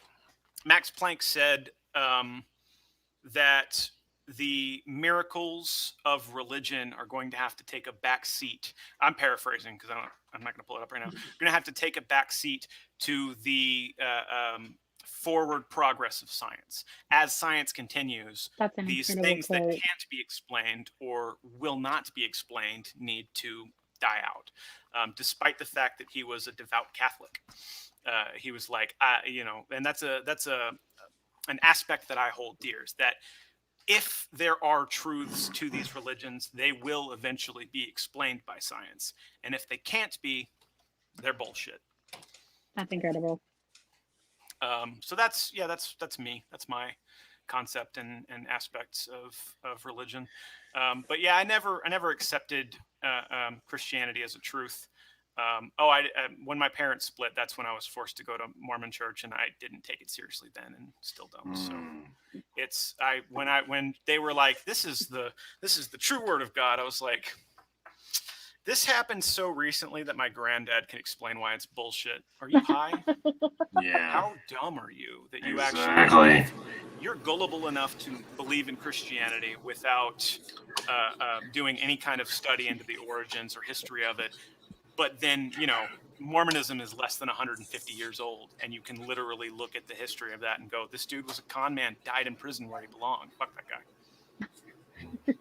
Sorry. I think there's a lot Yeah. I think there's a lot of things that capitalize on the fear, and I feel as if that's kind of where I came to understand it was I didn't have any. Again, it's my personality, and I don't know if other people are like predisposed to feeling this way or not, but I have ADHD. I've had it as a kid, have it as an adult. A lot of the things that kind of go along with that, like the rejection dysphoria, the body dysmorphia. There's a lot of those things that kind of had gone into. I wasn't looking for a faith, but the moment I was told that I was not enough at face value, and that because of that being not enough, I was going to be subjected to this idea of eternal torment for doing absolutely nothing wrong, not to my knowledge, I was all of a sudden overly aware of, and then they're like, hey, you're being exposed to the idea of your humanity and your sin. And I was just like, oh my gosh, this is so overwhelming. And I don't understand. There are things that are set in place by law that you cannot decide as a 7-year-old, as an 8-year-old. I understand that my Christian experience started when I was 19 years old. My husband started when he was 7. How are you going to ask a 7-year-old to consent to this idea of forever and giving your entire time, talent, treasure, and being over to this one thing? It baffles me. Yeah, I have an 8-year-old who has yet to ask about God or Jesus. He's never asked about it because he's never been taught. He's never been to church when he's very, very young. But he's never been exposed to that sort of idea, so he doesn't give a shit. Like it's these are things that are just they're taught to us.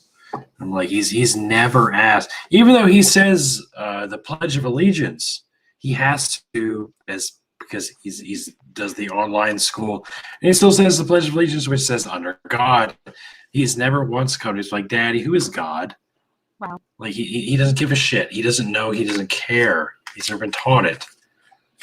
So like we're inherently atheists when we're born. Like the idea of the divine or some sort of supernatural divine entity who is interacting with us, that shit's taught to us later.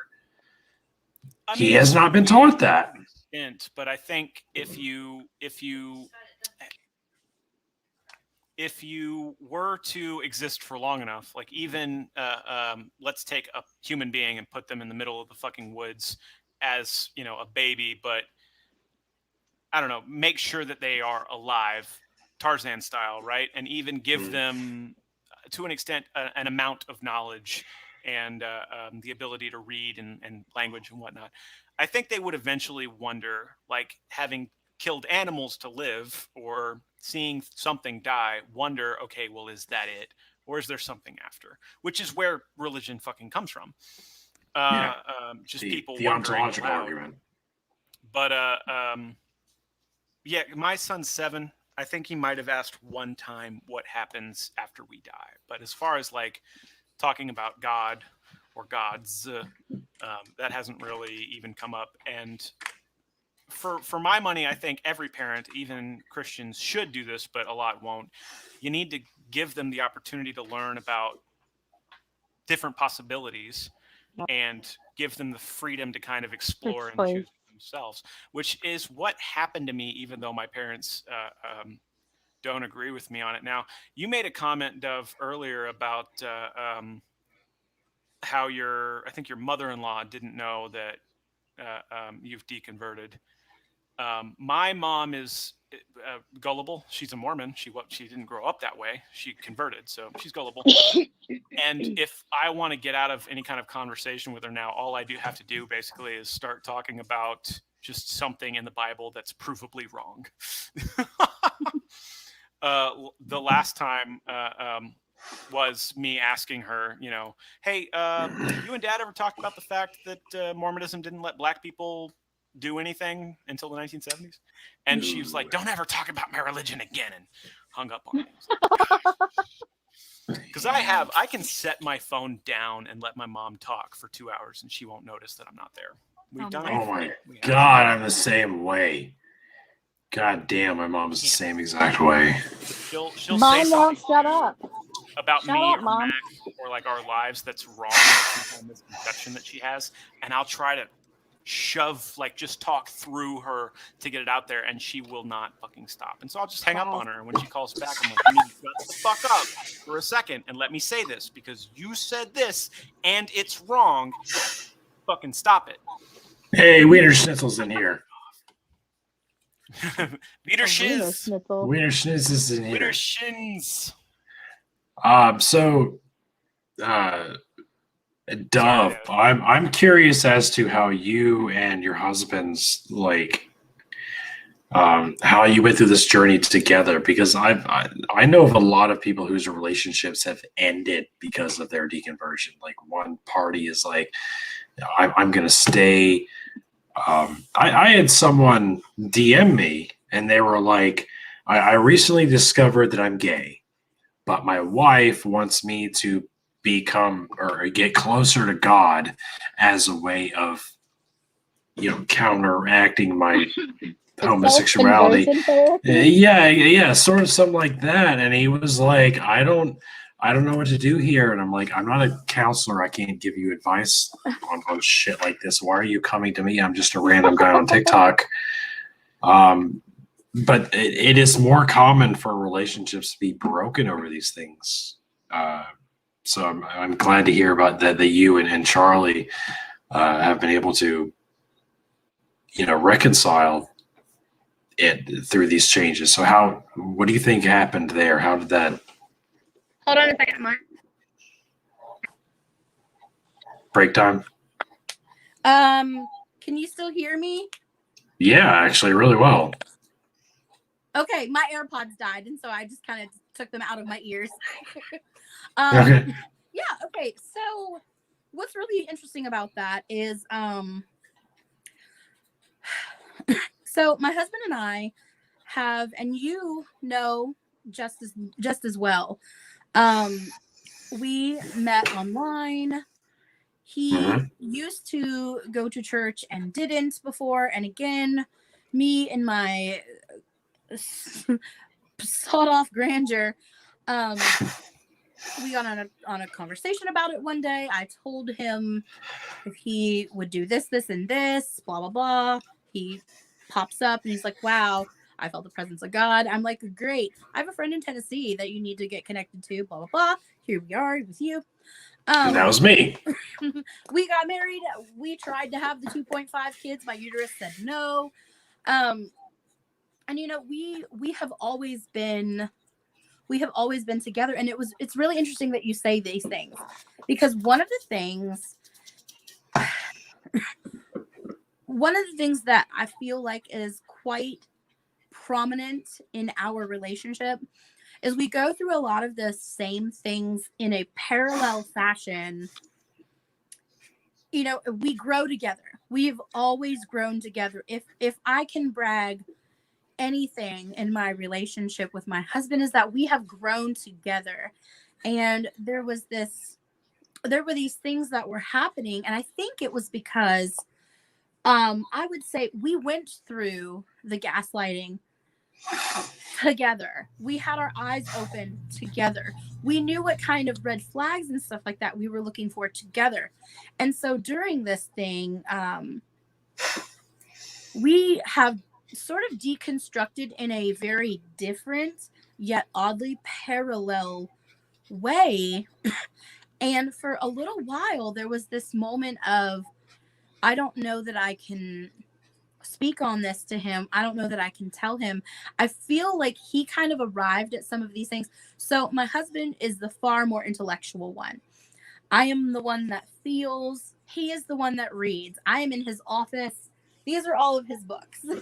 And it wasn't a matter of, I feel like there's a lot of people that when they get on places like this and they hear our conversations, they feel like they can say a couple of things. They can say that you've talked yourself out of your faith, or that you never had it to begin with. And I feel like both of those things are so insulting, because I can sit and tell you all of the times that we're supposed to drink. Oh shit! How did you know that before me? It's scrolled across the marquee. Hey, by the way, Tyler Rickshaw's in the house. Yeah, he is. I don't know who Tyler is, but hey. I love his content. I was on his podcast recently. Oh, really? Okay. I didn't know he had a podcast. I'm going to have to watch that. He does. And I was Sorry, on it. You were also on a tangent, so I didn't want to throw it in there, but so that's why I have ADHD. I'm hyper aware of everything. I'm like, what's Samesies. Yeah, me too. I have chronic depression, so I get really sad really fast. Let's drink to that. PTSD, brothers and sisters. Drink to that. PTSD, chronic depression, and ADHD. Wow, we're. I also have an autoimmune disease. 3 pieces. Okay, I don't have that. I have. I'm at risk for pancreatitis and type 4C diabetes. I don't have it, but I'm at risk for it. So rheumatism. Cheers. I'm not at risk for anything. My joints it's just don't familial. work. My mom had it, so I'm at risk for it. My joints don't work on that. The Holy Trinity. Fine. We are the chronic depression, ADHD, PTSD Trinity. So, all right, so go ahead. Well, 1 second. StreamYard's supposed to fix this, but it's not doing it, or at least I can't hear it. So I think I just got to kind of turn up. Can I do that? It says beta. Let me do it. Who's beta? I'm Sorry, not beta. I'm turning Dove up because you're really quiet to me. I don't know if that's the case for the chat. Do you want me to use my stage voice? Okay. Oh, she can project. Okay, I'm gonna turn you down. Dove can fucking project. I can tell you. I'm eyewitness testimony right here that she can project. I don't know how I sound, but Dadpool, you sounded really loud, and Dove sounded incredibly quiet, and so I turned her up all the way, and I turned you down just a little bit. Papa, can you hear me? Even. Everybody sing a line from a song just at the same time. God rest ye merry gentlemen, let nothing Relax, you want me to dismay. Is this what we're doing? We're just talking over one another? Generally kill things Sorry. that don't fight back. And Dove can sing opera. No, she can. You used to. You used to.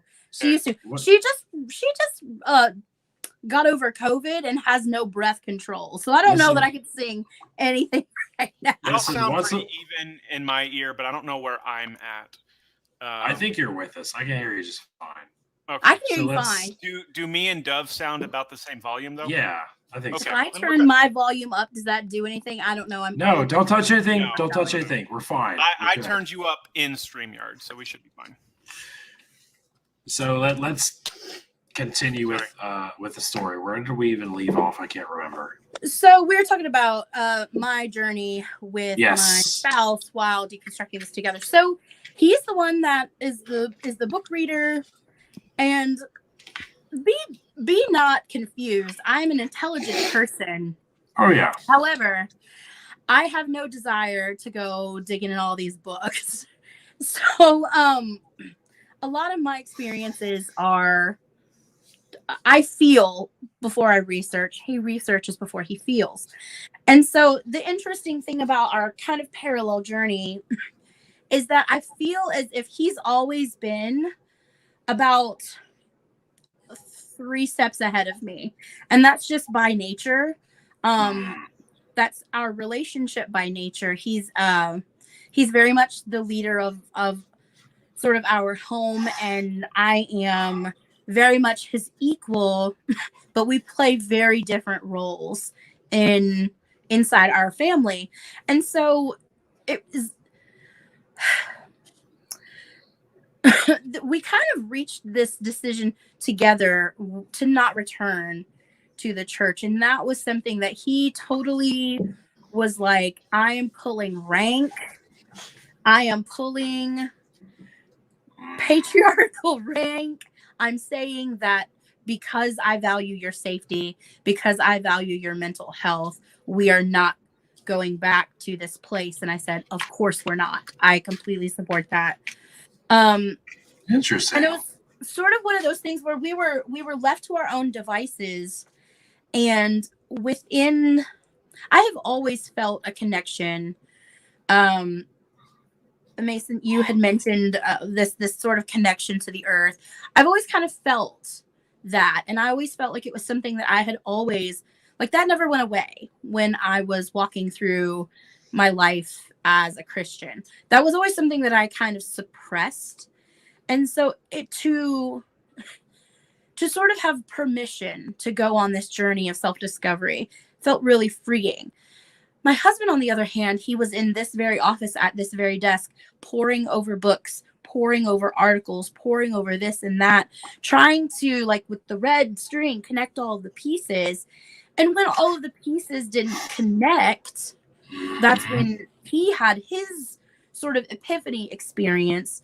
Meanwhile, for me, it kind of felt like this burden lifted off my shoulders and this kind of almost homecoming to the permission and the idea that love can be enough. Like I invested more in, again, like kind of learning about different faiths. And, you know, there was this time when I was considering converting to Judaism again, because like I said, it explained more to me and it aligned more with what I felt kind of connected than anything. And then there was this experience where I was like, you know what, that's not for me. That's a closed practice. That's not something that I have access to. What do I have access to?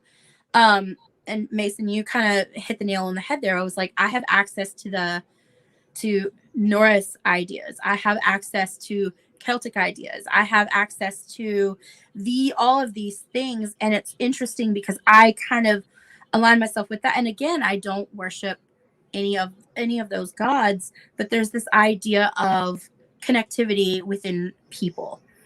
And so I'm going through this aspect of this deconstruction. He's going through this. And then all of a sudden we kind of come together and we're like, I don't want to look for another church. I'm done. And he was like, we weren't going to. I wasn't going to. And in this process, there's been a lot of things that have kind of come up, just personally with some mental health things. And it's unrelated really to the idea of the deconstruction. But we had a sit down conversation one day after a very scary sort of disassociative episode, which was simply an aspect of my mental health. But he was like, are you struggling because you need to go to church? Do you want to go to church? I said, I don't want to go into a place that's going to harm me. Hey, Pasta Mike's in the house. Sorry. Yeah, I was going to hop in with that. Did you say Pasta Mike? Pasta Mike. Pasta Mike. What kind Pasta of pasta? Mike. Pasta Mike is somewhat of a celebrity in the atheist community. Oh, well, hello, Pasta Mike. Hello, Pasta Mike. I am but a pleb. Right. I bow to your greatness. To hop in a little bit, and I think that this is the way that Rachel feels to an extent about her sort of spiritual practices over religious practices. Because I've talked about this before. I consider myself a druid, and I do. Talking about you. Sorry, Mason. And whatnot. Love you though. But I don't worship what are considered the Celtic gods.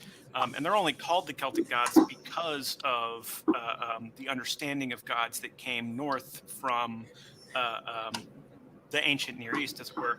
I think you can be both a druid and an atheist. You cannot worship gods And I can hear y'all. Can you mute your? Well, he can't hear me now because he's got his ears down. Sorry, that was throwing me off because y'all were talking. You can be both an atheist and a druid. You can have a respect or even a reverence for nature, and want to protect nature, and still disbelieve in the mythologies as written or the gods, or think that in a way that I do, that potentially they were just leaders of clans who were great leaders who were venerated, and myths were told about them, which evolved hyperbolically over time into godhood. And still have that sort of connection, even if you don't consider it a spiritual connection, to the earth. And the same with the Norse gods, to be honest. And that's not where my practice is, but that's where I acknowledge that as a valid perspective. And that's why I fucking hate druids, especially like the order of bards. You hate gatekeepers. I hate gatekeepers. I do. And I hate most neo-druids because they miss the point of druidism entirely. Even if they are like sort of the neoliberal kind of militant druids that like want to take that to an eco-fascist perspective. Fuck those guys. You can protect the earth and you can do your part without being an asshole about it. Absolutely. Because there's a sort of fucking overlap between druidism and veganism that bothers the fuck out of me too. Yes. Among other things. Because it's like you can take of the earth if you're sort of not apologizing for it, but acknowledging that that's what you're doing. There's a respect that you pay. Yeah. Yeah. So I don't know absolutely. how much more I can go on that particular topic, but that's where that difference between spiritualism and religion kind of comes in, where it's like, are the gods even necessarily worthy of worship? Which ones and why? And so, like, I don't worship Danu. Danu wouldn't care if I worshipped Danu. Danu doesn't give a shit about humans more so than any other form of life, and that ties into what we were talking about before, where sort of natural biological processes that humans are unfortunately subject to, just like every other animal. Those are a product of evolution and science and sort of genetic mutations and other external environmental factors that are outside of our control to an extent, that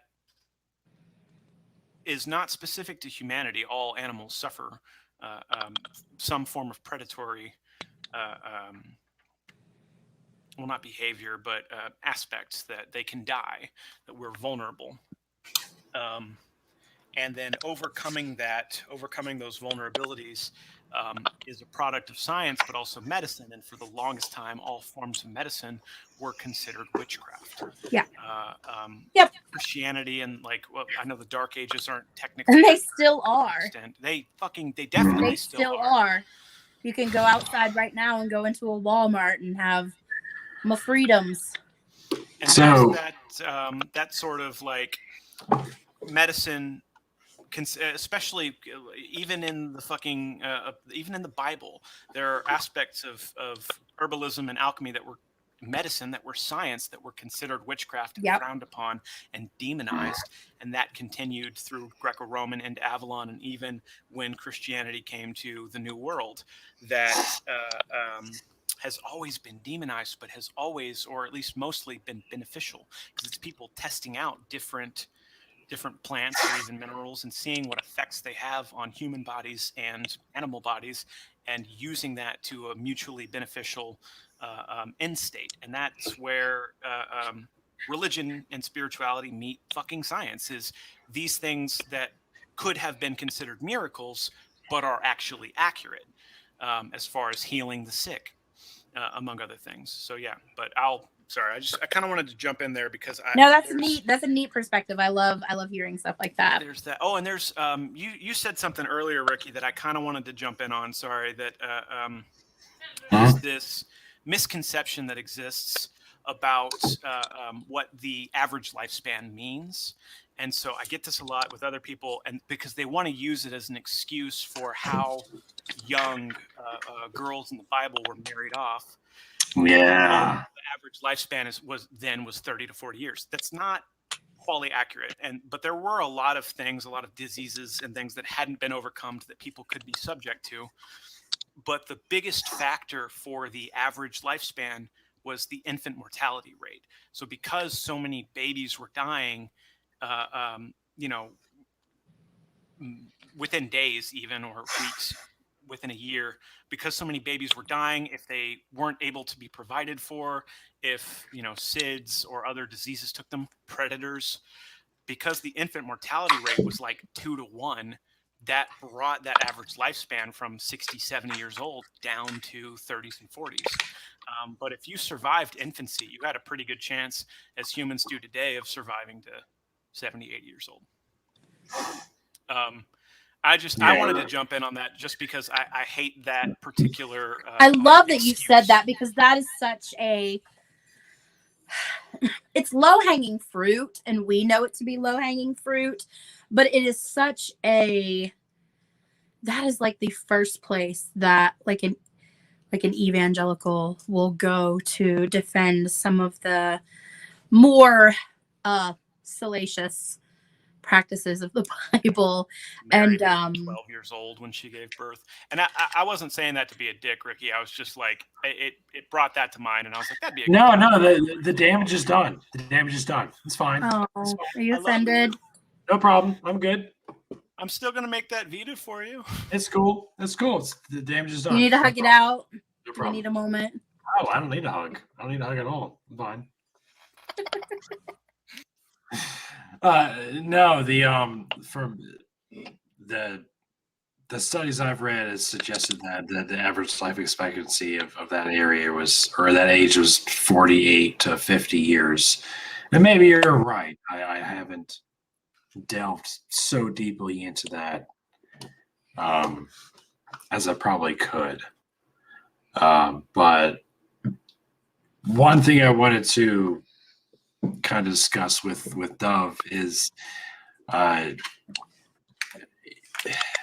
not even sure how to phrase this. First, everyone in the comments, like, fuck off. All right, like, everyone in the comments is like, mute Captain. All right, fuck all of y'all. All right, what did I do to deserve this? No loyalty. Right?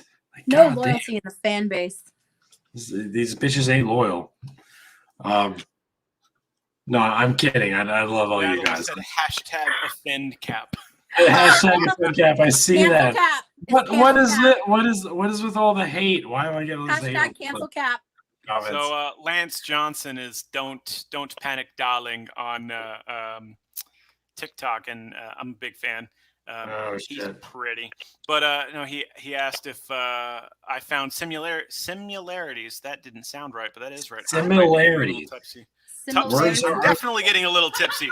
There's no this Y is in my that second word. sangria. It's essentially 4 glasses of wine now. Is this we're drinking in your honor? I'm on my 4th glass of rum. I've been paying attention, and I haven't heard any of the secret words. Get on my level. Anyway, you say 4 glasses? Well, this is like 4 glasses of wine. Well, total. This is my second Straight sangria. rum. Anyway, This is not wine. Sangria. This is straight rum. will you go get me my bottle of James so I can catch up to Dadpool and he can stop whining? We're not fucking around here. It's All right? vodka. No. This is not Lance a asked game. Vodka. if I'd found any similarities between Druidism, baby, just put it down. I don't give a shit. You can turn it off even. If I'd found any similarities between Druidism and ancient Native American practices or beliefs, I don't think that ancient word is necessary, because there are plenty of Native Americans who have been able to maintain their beliefs and practices, despite the fact that Native Americans, they were the only religion in America that's ever been officially what's the word I'm looking for? Like, prohibited by the U.S. government until the American Indian Freedom Act of 1979. Native Americans were not allowed to openly practice their faith, but they did still have a connection, father to son, mother to daughter, to their religious beliefs and practices and mythologies. They wrote them down. They had them, which is good for them, and I'm happy for them that that is truth for them, but that wasn't true for Druidism. Druidism was fucking stomped out by Christians. There was a cultural, religious genocide of the Druids in Ireland and Scotland by Christianity when the Church of England essentially was formed. But so there are similarities, and I do enjoy it because that's where I got my start, was on Native American animism, because I had familial artifacts and pottery and paintings all over my house, being that my grandmother was Dene, or is Dene, I should say. She's still alive. But I felt that being as pale as I am, it wouldn't be good to sort of make that my aspect of religion, not to an extent. Anyway, because I do still understand it and respect it. And I kind of, to an extent, keep my mouth shut about it because I am an outsider, whether or not I have that connection. Which is why I sort of studied other religions, Hellenism, Norse mythology, and ultimately settled on Celtic mythology because of the similarities between Celtic mythology and Native American animism. Somebody made a comment on one of my videos about how they called the religion of Native American animalism. It's like, it's animism. It's from the Latin anima, for life. So that's there's nothing negative about that name to me. I just felt like throwing that in there in case I got another one of those. Sorry. Anyway. But yeah, I'm definitely feeling it. I'm a little buzzed. So, but yeah, that was a long fucking tangent for one question. I'm sorry. So Dove, like we're past 2 hours at this point. I'd love to continue this conversation, but I know, like myself as well as several others, it's fucking past our bedtime. And I would love to have a follow-up conversation with you about like some of the more personal things that you and I can relate to. But what is one thing that you think everyone should hear that may be going through something similar to what you went through in regards to your deconstruction? Is there one piece of advice that you would give to anyone who is going through something similar to you? I would say that the one piece of advice that I kind of told everybody is that it's okay to own your story. It's okay to own your situation. It's okay to own all of the things, because a lot of times, I don't necessarily know, I would probably say that more often than not, you don't just wake up one day and decide something that you've held so dear for such an amount of time. I was a faithful tither of time and money. You don't just go into things that your soul and your idea of the afterlife is committed into. You don't just kind of go into that and then wake up one day and suddenly decide that you don't want to. One of the things that I would say is that your journey is valid. The things that maybe had stuck out to you, the things that have started you questioning, the red flags. Like, I'm not here, like, in all honesty, I'm not here to shit on Christianity. I'm not here to shit on if you believe in God. But what I would say is it is absolutely, positively normal, natural, and okay. You have permission to ask those questions. You have permission to be uncomfortable with the answers or the absence thereof. You have permission to go on a journey. And maybe you go on that journey, and maybe at the end of that journey, you decide that all of that questioning was for naught, and you keep going on your merry way. I'm going to support you and love you because that's your right to do so. But so I think it took so long to get to this point for me. And I think I've taken on undue damage, undue amounts of mental, emotional damage because I refused to give myself permission to question something that I held so dear. It's okay to do that. So if you have your own questions, if you are on the cusp of deconstructing, like, I don't want to push you over that edge. That's not my place to, but it is my place to just kind of mom you for a little bit here and say that you have permission to step out of the gate that you've been kept inside to see if the grass is really as green as everybody says it is on the inside. Because more often than not, I feel like if you were to really get into the mind of somebody who was going through these experiences, you were really able to get inside their mind, past their reservations.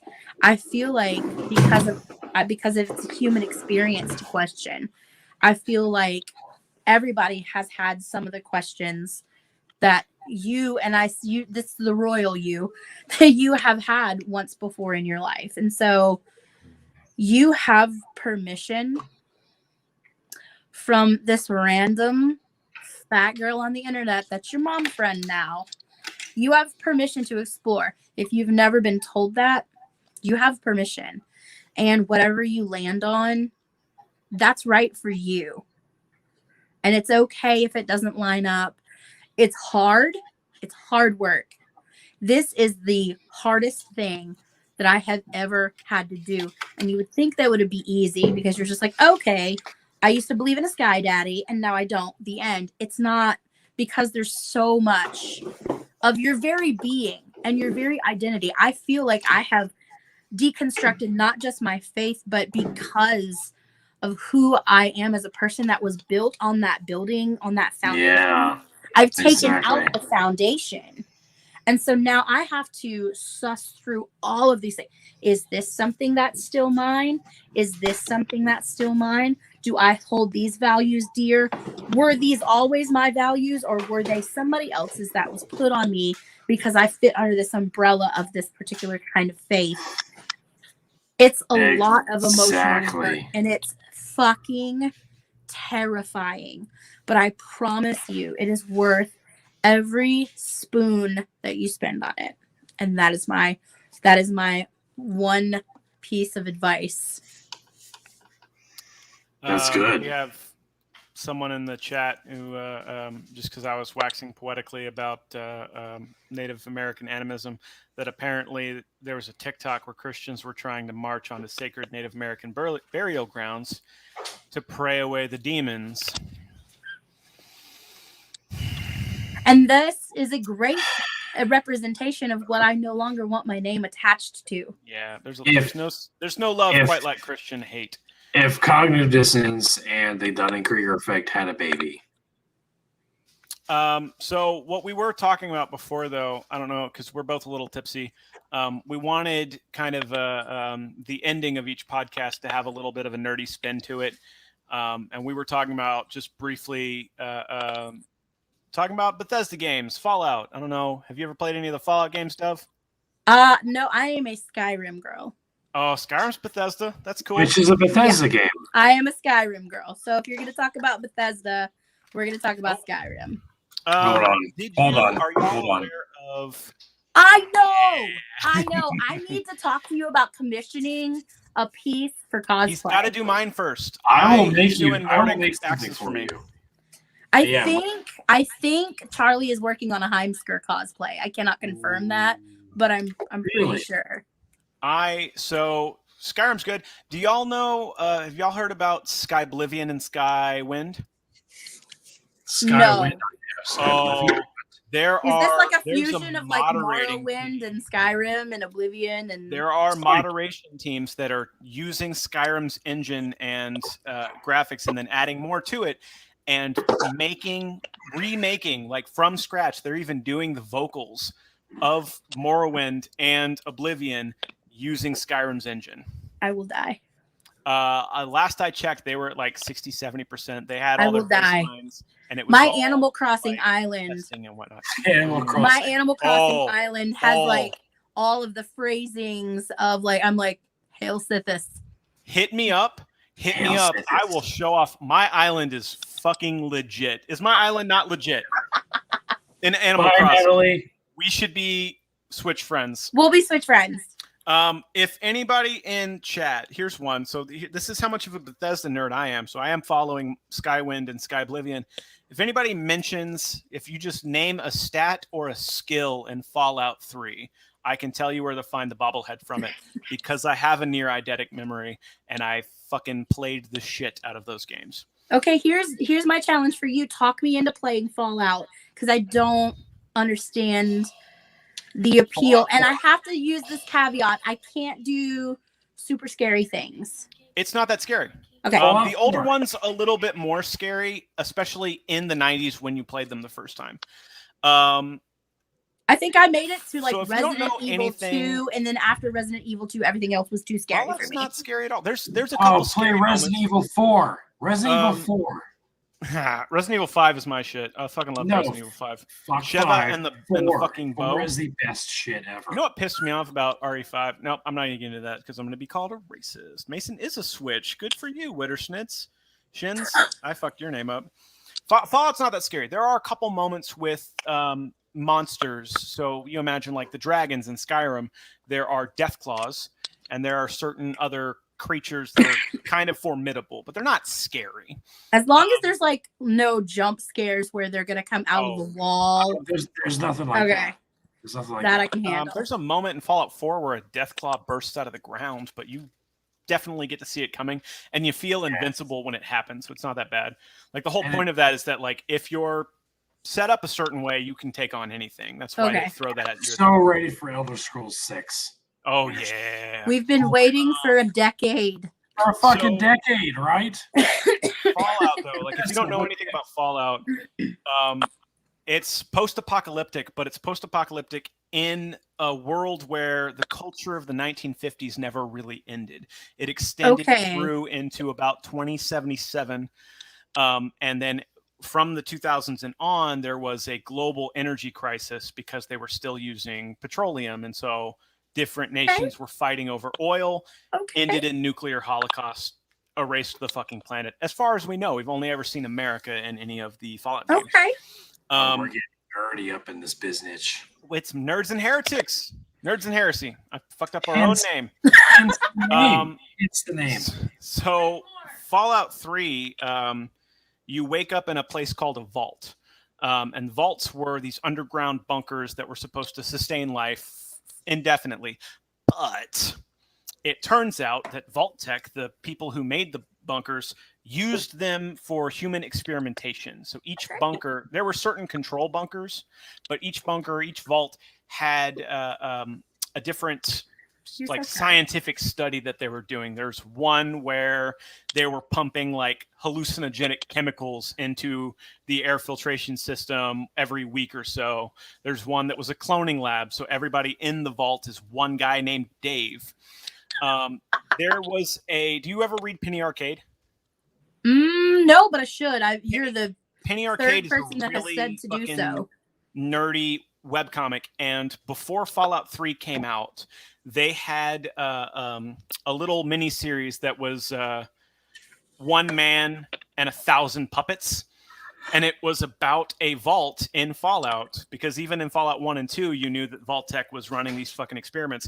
It was about a man who was locked in a vault with enough supplies to survive, but a box with 100 puppets or 1,000 puppets or however many, and nobody else. It was him by himself. So he went fucking crazy. Whoa. And when he left the vault, he started like wiping out entire camps of raiders and slavers. And so in Fallout 3, they had his jumpsuit from that specific vault. So he is canon now. Now, And see, that's I one of the love reasons little why I fucking shout outs love like Bethesda. that. I love the little continuity shout outs. Now, okay, so you're saying a whole lot about Fallout 3. Is 3's this my favorite. Is this a franchise that you can start at Fallout 3 Oh, and still absolutely. appreciate. So Like, I played Skyrim way before I played Oblivion. you can play any of the Fallouts separately. Okay. Same here. And will make Same sense. here. So the Play reason Fallout is 4 first. It's all good. Okay. the reasons that they're all to an extent removed from each other. So in Fallout 2, you play as the descendant of the main character from Fallout 1. Okay. But other than that, there's no real connection between any of the games. And the intro for all of them really kind of recaps the fact that there was this global war that ended in nuclear holocaust. And that's all you really need to know to jump into any of the games. Okay, word. And for every game up to 4, the narration was done by Ron Perlman. So Yeah. that sexy war never changes. Yeah. Here's a fun story. Sorry. My American government teacher in my senior year of high school knew who Three Dog was from Fallout 3. Yeah. So we bonded over that, where we were watching this fucking documentary or another for government, and I'm listening to the documentary and I'm listening to the narration, and I'm like, that's Three Dog from Galaxy News Radio. And this 68-year-old, like 4'0" woman jumped up. She's like, holy shit, you're right. I love Fallout 3. And I was like, That's great. I love when you the can fuck bond did you over just say, the Miss knowledge. Ma'am? That's cool. You play Fallout? Yo, hit me up. What's your Steam? Anyway, so that was really fucking cool. But no, Fallout 3. I've played Fallout 3 so many fucking times. Again, seriously, anybody in the chat or either of you, if you name one of the special stats or a weapon or skill in Fallout, I can tell you where the bobblehead is for it. Okay, well, that will come in handy when I try to play this game. Ricky, I you don't know what I'm want to doing. name one? You played Fallout 3? I only dabbled in Fallout 3. I played Fallout 4 beginning to end, and mostly. That was my first What are your favorite weapons in Fallout 4?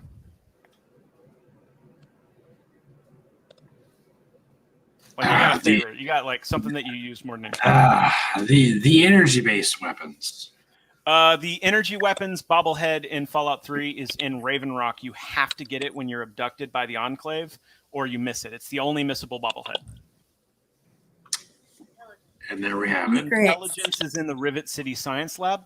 I make a beeline for it and get it immediately so that I can have a 10 in intelligence before I level up, because then you get the most stat points. You can hit everything faster. Strength bobblehead is in Lucas Sims' house in Megaton. Perception is in the Republic of Dave. Endurance is in the Deathclaw Sanctuary. Charisma is in the Cloning Lab in Vault 108. Intelligence, Rivet City. Agility. Agility is in a weird fucking place. It's a disposal facility north of Minefield. And then luck is luck is funny. Luck is in the Arlington Cemetery in the basement in a shrine to Abraham Lincoln, and it's there because it's got a beard and a top hat. Nice. That's why it's there. There's no other explanation for it. Anyway, sorry. So that's my nerd credit. I smell good. Well done. All right. Elder Scrolls in-game books catch you up on a lot of history. Yeah, if you're one of the fucking losers like me that actually reads them. I'll do that. I'll read the books and the papers. And you only read the Busty Argonian Maid. It's the Lusty Argonian Maid, and I am the Lusty Argonian Maid. Haha. You're right. Oh, shit. Got me. Oh, shit. It's getting real up in here. Is it Lusty? I thought it was Busty. And there's a second volume, so.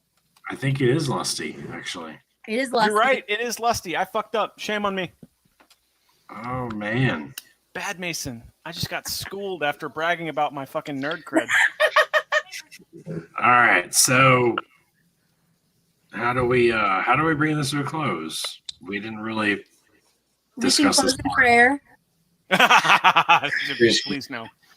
I heard that so-and-so might be losing their job, so we should be praying for it. And so-and-so has this medical condition. I heard so-and-so had some syphilis, but we're not going to gossip about it. We're gonna exactly, that whole gossip prayer circle. explosive shotgun. Oh, I mean that would fall under small arms, which I want to say is in the National Guard Armory. Anyway, sorry, We have no someone shotguns. said something. Backstreet, what are you doing with that sword? Sorry. Wouldn't Anyway, you like to know? I mean, I can do a quick little outro if you want me to. You know, first of all, I'm offended. I never got a cool scrolly name other than my own. I put Nerdy and Curvy up, but I didn't know if you wanted it. Nerdy and curvy. I like that. Go. Please always address me as such. I didn't see that. I like that. Thank you. There you go. Thank you. Hold on. I have to take a screenshot. Sorry, I'm a She's flirty nerdy. bitch. I don't know how to take a screenshot. Yeah, no, this is perfect. There you Thank go. I was like, it's me and I don't know you, so I didn't know how you'd take curvy. Oh yeah, no, these are my pronouns, nerdy and curvy. Oh, okay. Well, this will be on my YouTube channel, so you can always go back and like screenshot wherever the fuck you want after this happens. But yeah, Dove, I'd like to have a follow-up conversation with Absolutely. you. Maybe less public, more private. Do you want me to just kind of do a quick outro? Because I'm still not tipsy enough to get through it. Yeah, let's do that now when we can. Thank you, everybody, for being a part of this. I don't know if Thanks you for like or listening to my dislike shenanigans. everything that happened. This was our very first episode. We didn't really have a structure. We just kind of let it flow naturally. So I hope you enjoyed it. If you didn't, sorry, we'll try better for next time. But there will be more. We plan on doing this weekly with different guests every week. We're going to ask Jagazis if he'll join us next week.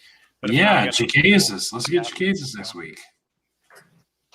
But yeah, thank you guys for following me and being a part of this and helping us. Yeah, and I'm if done. you jumped halfway through, you have the option once the live is over. It should be saved to YouTube, so you can rewatch it from the beginning. Leave comments, like and subscribe. Like, Please. click the Like- bell. Follow me. Like that smash button. Just say like that smash button. Like that smash button. Wait, I said what I said. I said what I Okay. said. like the smash button. Okay. Yep. Nope. Thanks for joining us on Nerds and Heresy for our first ever live stream, and we hope to see you in the future. Yeah. Finger guns. Finger guns. Pew, pew.